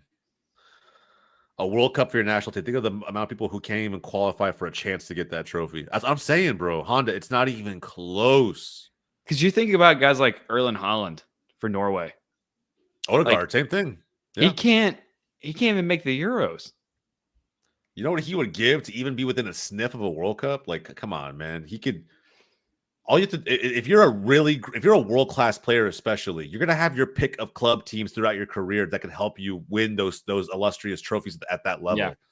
But with your nation, it means so much more because you don't get that selection. You don't get to strategize that way. You really just have to like figure it out with your countrymen. And when you put it all together and win that trophy, nothing compares to it. Yeah, like Didier Drogba, like another one played in AFCON a couple times, but never got close to anything that is just as massive as winning a World Cup or even doing well in a World Cup.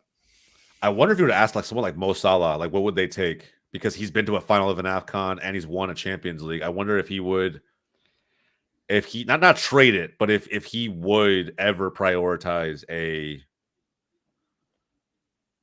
AFCON trophy over his Champions League title with Liverpool.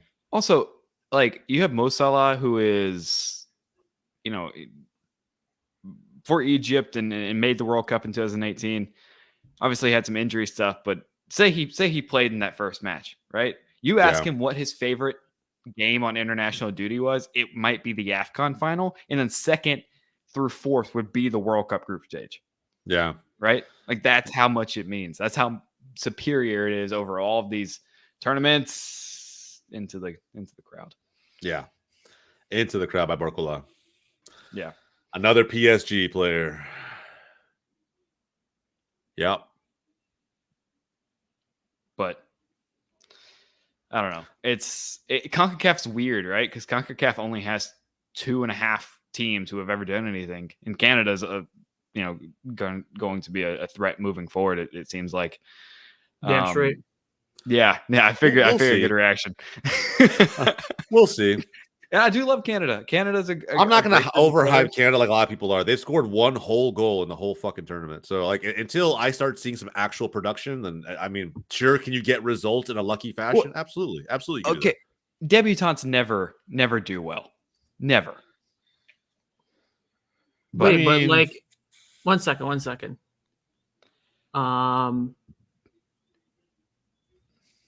Does it really matter how many goals you score? It's all about the progression.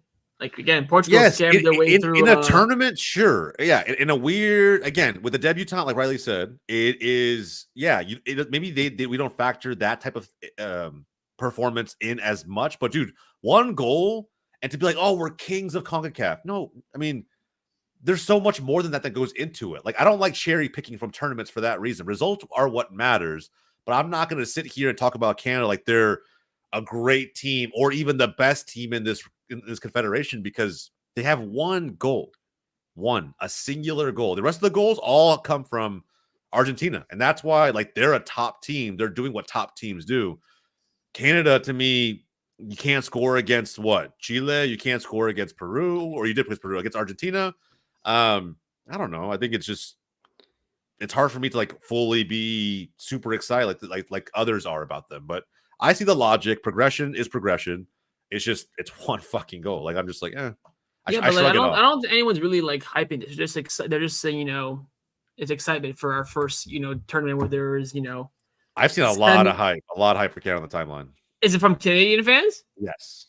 Okay, then I mean they're seeing their team. They're excited. I get it, bro. Trust me. The most entitled fan base in the world is the U.S. men's national team. Maybe behind like the Prem and all those fans and the English fans in general. But U.S. MNT fans are, for the most part, pretty entitled with nothing to really show for it. With that, I was gonna say, man, have you like been around English folks? No, English is bad. Do not get me wrong. I want like, Jude to not win the Ballon d'Or for that reason. Like for that exact reason. I don't want. It's like I can't take. You guys won a World Cup in 1966 at home, and you won it by accident. Like, congrats. Yes. Like, I agree. Awesome. I agree. Now, but with that said, Americans talk about the U.S. men's national team today as if they are easily the best team that's ever put on the red, white, and blue. And the crazy part about this is they're not. Not even on paper, not even with results. This is the best team of individual talents we've had, sure, but they've done nothing to earn the title of Golden Generation. But yet we walk around with our chest puffed out as if, we have something to brag about. I don't think we do at all.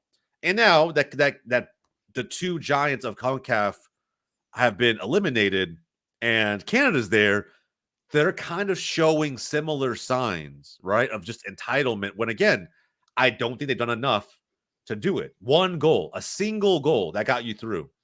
I'm not impressed. Like, I'm just not impressed yet. Like, well, could it happen? If they beat Venezuela convincingly tonight, I'll shut up. I'll hold my hands up. It is what it is. But if Venezuela were to win tonight, equally, it would not surprise me.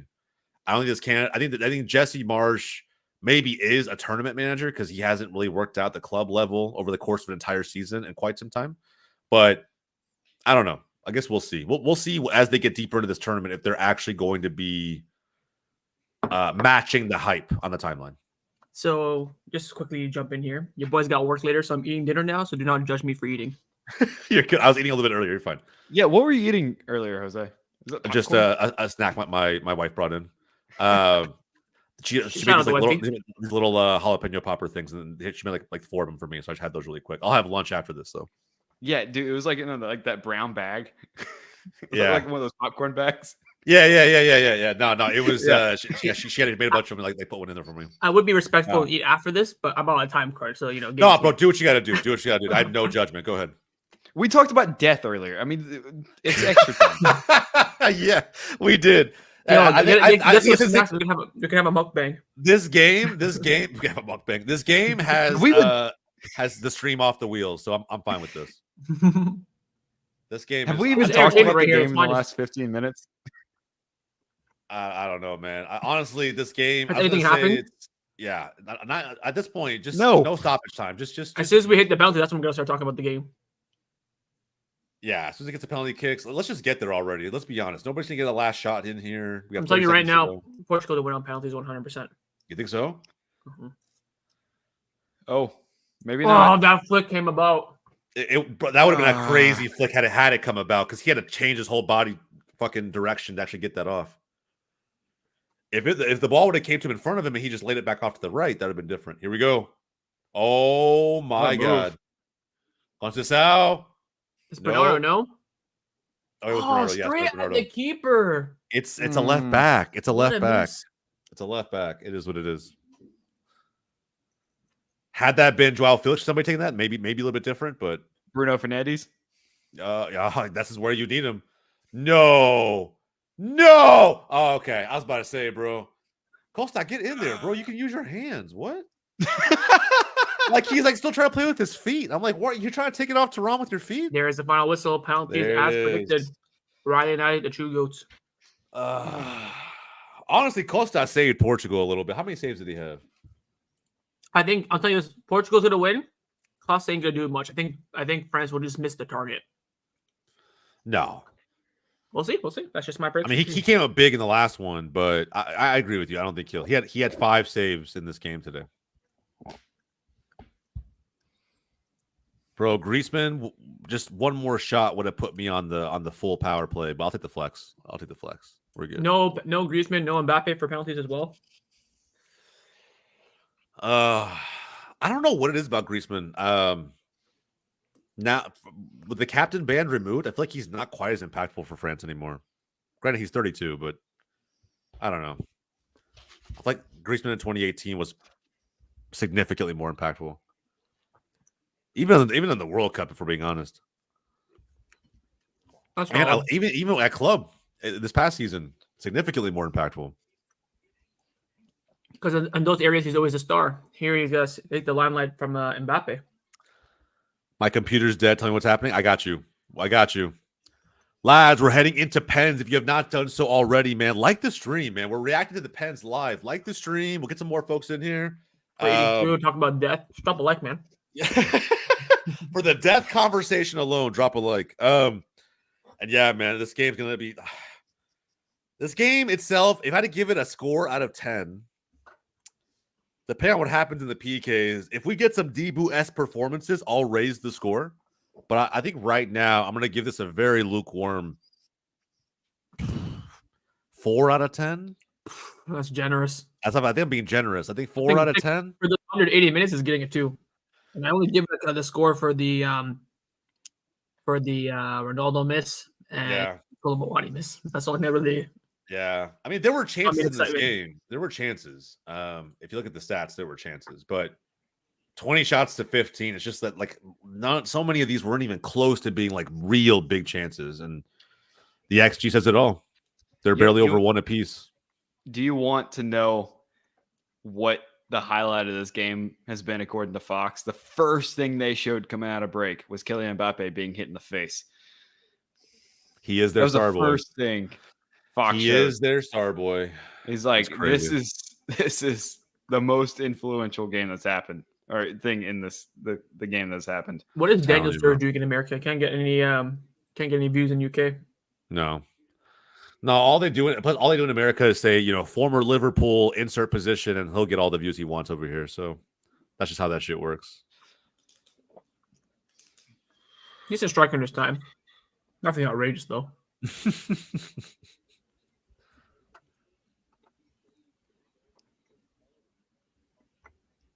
Okay.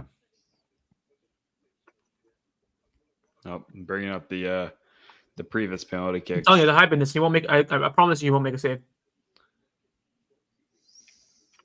I think for France to miss, they'll hit the bar, shoot it wide off target.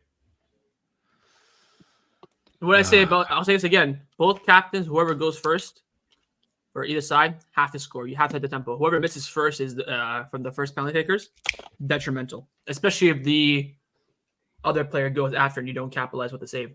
Yeah. Also, look at the height disparity between Cristiano Ronaldo and N'Golo Kante. Yeah. I mean, These two guys are both professionals at the same sport. at the same level. Literally, both in Saudi. Back-to-back pens for Portugal, though. They've been shite. I'm telling you, man. And now, 2 back-to-back 120-minute games. Like, I wonder what rotation would look like if they were to win, but we'll see. It's like France will go first. And who goes first for France? Another penalties, Ronaldo went first, didn't he? Who will imagine Costa goes full Debu right here? He ain't Debu. I thought it was just a blip. It wasn't a blue moon.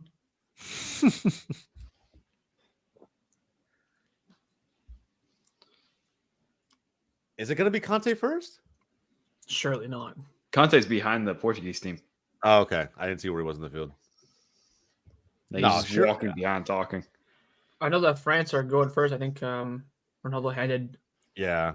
And go to the ball. It's got to be a big personality that's confident in this to set the tone. Thuram, maybe? Yeah, probably. Is Moani still in the game?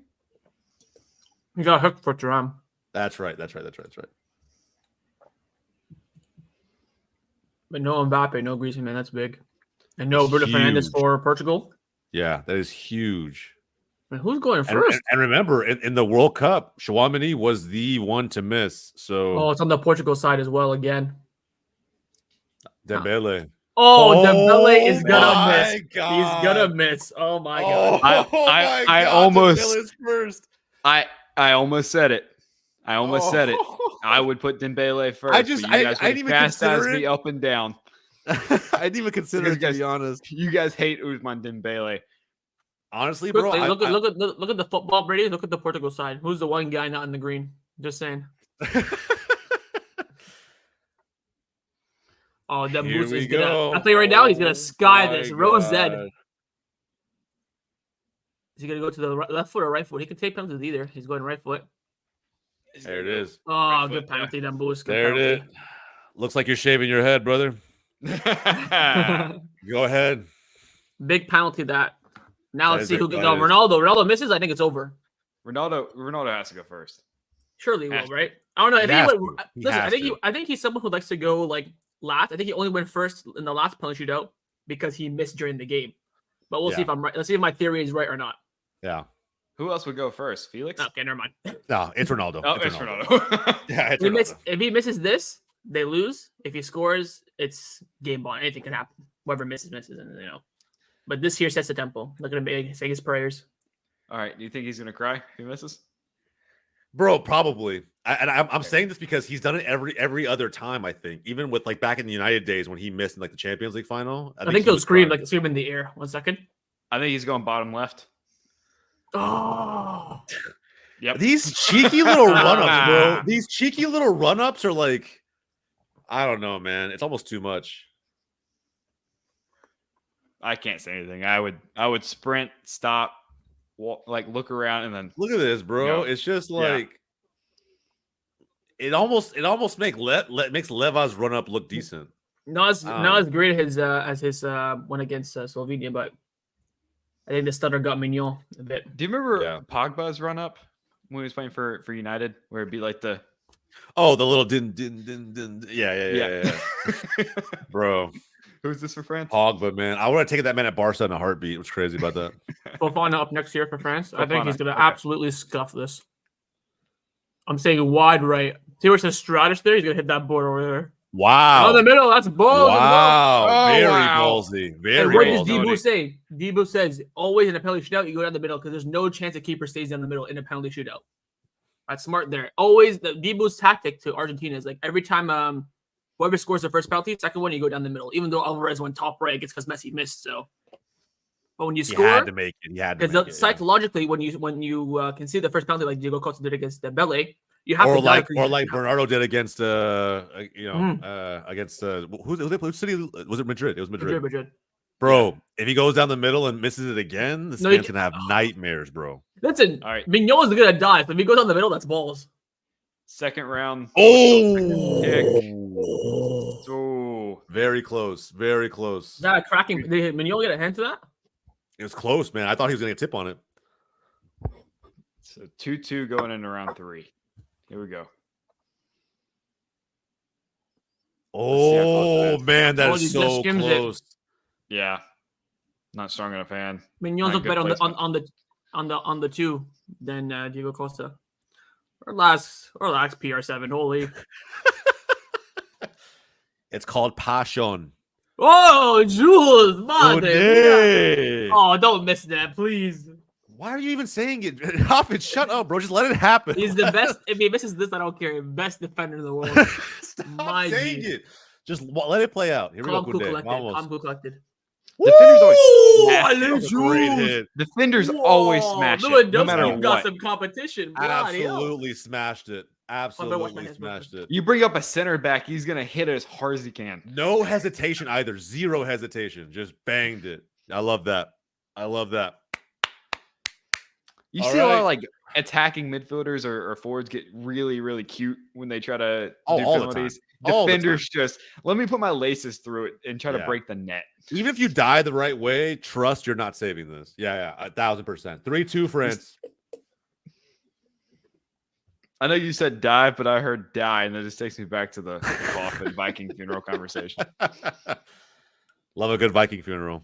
But it's penalty, so we have to talk about the game. Joao Felix might miss. He might miss here. this. This has got Marcus Rashford vibes all over it. Oh, I told you! I told you! I called it! He hit the I post. called it! I called it. Joao Felix with the miss. Oh my yeah, but who God. does France have coming up? That's the problem. Oh my days, lads. I don't know what it was. I think it was the walk-up, man. He looked down the entire walk-up. Didn't even look at the keeper. Hit the post. Love it. Let's get this France win. Wow. I need me some Portugal tears. This is a down bad year penalty. I'm still thinking about it. Damn, back-to-back PK shootouts in back-to-back days. This is crazy. Barcola, interesting. Let me see his demeanor. I can smell the fear if I see it. Let me see it. Dare I say? I think he's going down the middle. This is a short run-up. If you got balls, you go down the middle. Yeah, well, almost. No. Yep.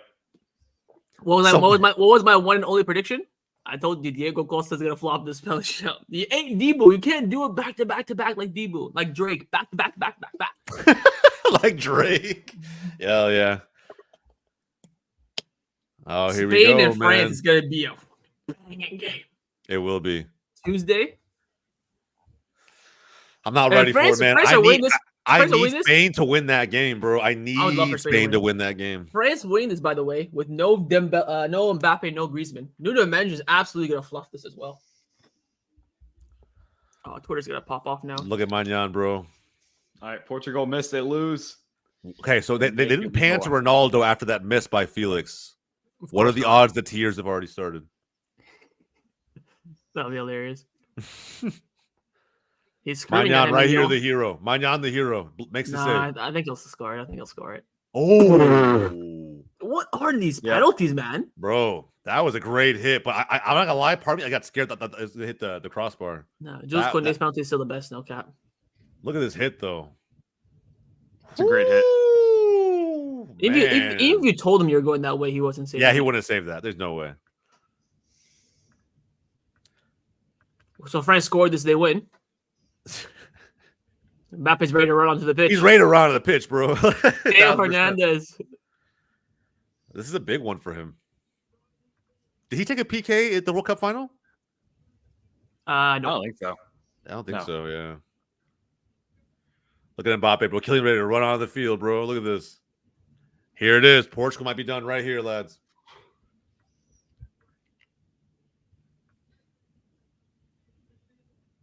That's it. Oh, beautiful penalty, and Portugal are out. Portugal are out of the Euros. Hold on, let me get the group chat here. Give me 1 second. There it is. There's the Unbelievable. difference. We get a Messi a penalty kick shootout and a Ronaldo penalty kick shootout, and it has gone the way of the GOAT again. Yes, sir. You got. Both my pools I got wrong. I said Germany and Portugal. Oh yeah, I forgot about that. Yeah, you made. I took the game. I'm happy with it. Both the teams I want to qualify. Oh, you don't cry now, don't you? Yeah. Oh, just smiles. All smiles. Damn. Messi penalty still is just getting. Look at bigger. Deschamps. Deschamps. Okay, you can tell he's holding back the tears. He knows he Yeah. can't cry again. Because he got absolutely destroyed on the timeline before. Yeah. He's definitely holding it back. Look at moving his face. Yeah. That's him holding back tears for sure. Well, my boy, back to Saudi. It is what it Spain, is. France. Fucking hell. Wow. I'm going to be at work that day, which sucks. That's it. The game ends. France, Spain. France, Spain is such a big game. Like that's the final in itself, on I a think. number of levels. Yeah, that is easily the final now with Germany being out. And look, France win this because Joao Felix missed. Toss your country, lad. Hopefully you get bin to Aston Villa or something. Damn. Allez, le bleu, though. Look at Giroud, bro. Giroud's played next to nothing in this tournament. This man's still out there. Giroud's a legend. Come on now. He is. I think he's France's all-time top goal scorer, no? He is. Yeah, he's all-time top goal scorer. That's why he's a legend. And he scored some banger goals for Arsenal, man. But he's also missed more than a few sitters. Let's be honest. LAFC legend Olivier Giroud. LAFC legend. He's going to LAFC after this, isn't he? Yeah. Starting what is it? The 18th of July is when new signings can officially make their debuts for their new squads. I wrote my timeline. Eternally grateful for Joao Felix. Bro, Joao Felix doing God's work, sending Portugal out and France into the next round. Cristiano Ronaldo does not get his second international trophy. Well, I guess if you count Nations League, sure, fucking whatever. But I don't count it. He ain't winning the World Cup. So no. we move. All right, lads. That was it. That's the game. Look, guys, man, thanks again for sticking around with this. This was not a pretty game by any means. It was, and Ronaldo might cry right here. No? Okay. No, if he's gonna cry, he would have cried by now. He'll wait the locker room. He'll wait to the locker room.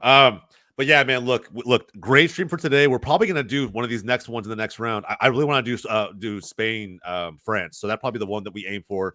I'm hoping to God it's a better game than this one. 120 minutes of a very stale matchup, but overall, the good guys won, in my opinion. Le Bleu, move on. So all I need now, no France, no England win the Euros, and I'm a happy camper. Give me Spain. Hell yeah. I'll take it. Guys, before you guys go, if you haven't done so already, man, look, drop a like on the video, subscribe to the channel, man. We have Copa America streams coming up, more Euro 2024 streams coming up, and as always, plenty of MLS content on the channel if you are an American fan and love that league. Netherlands, Turkey predictions. If I could squeeze in my own promo, if you like the United Soccer League, I interviewed the USL Super League president Amanda Vandervoort talking about the upcoming season on the women's side of the game for the United Soccer League and the Super League coming up August 17th. Carolina Ascent and DC Power available on Peacock. Go watch your interview right there on Goals TV to search yes, the sir. Soccer Lounge. Yes, sir. Thank you. And yeah, I like that, really. Definitely check out golz.tv. Plenty of football content for all you guys. And then finally, guys, the predictions really quick for Netherlands, Turkey. Bro, Netherlands are probably going to win that game. And I'm hoping it's significantly different than this one because of how fearless both teams will probably be in that game. So especially Turkey. Turkey will take it to them. They will not let down. Turkey. 3-1. 3-1. Holy shit. Oh, man, I like that. That is a spicy take by Big Riley. I like that, bro. That's a spicy take. But yeah, man, Hafid, we'll get predictions going for that one too at some point. But either way, guys, tonight, Copa America action, Barca Boy stream, Barca Boy 103. Go find him on YouTube. No, I'm not gonna stream the game. I'm at work. Oh, that's right. I'll be watching it though. I'll follow him on Twitter. He is Canadian. He'll be cheering for Canada tonight against Venezuela, and holding accountable if Canada do find a way to botch it and not make it to the next round. So We'll find out. But lads, thank you guys for everybody for tuning in. Riley, Hoffit, thanks again for showing up for this one. It was a crazy game, but it is what it is. We'll see you guys in the next stream. All right, guys. Later.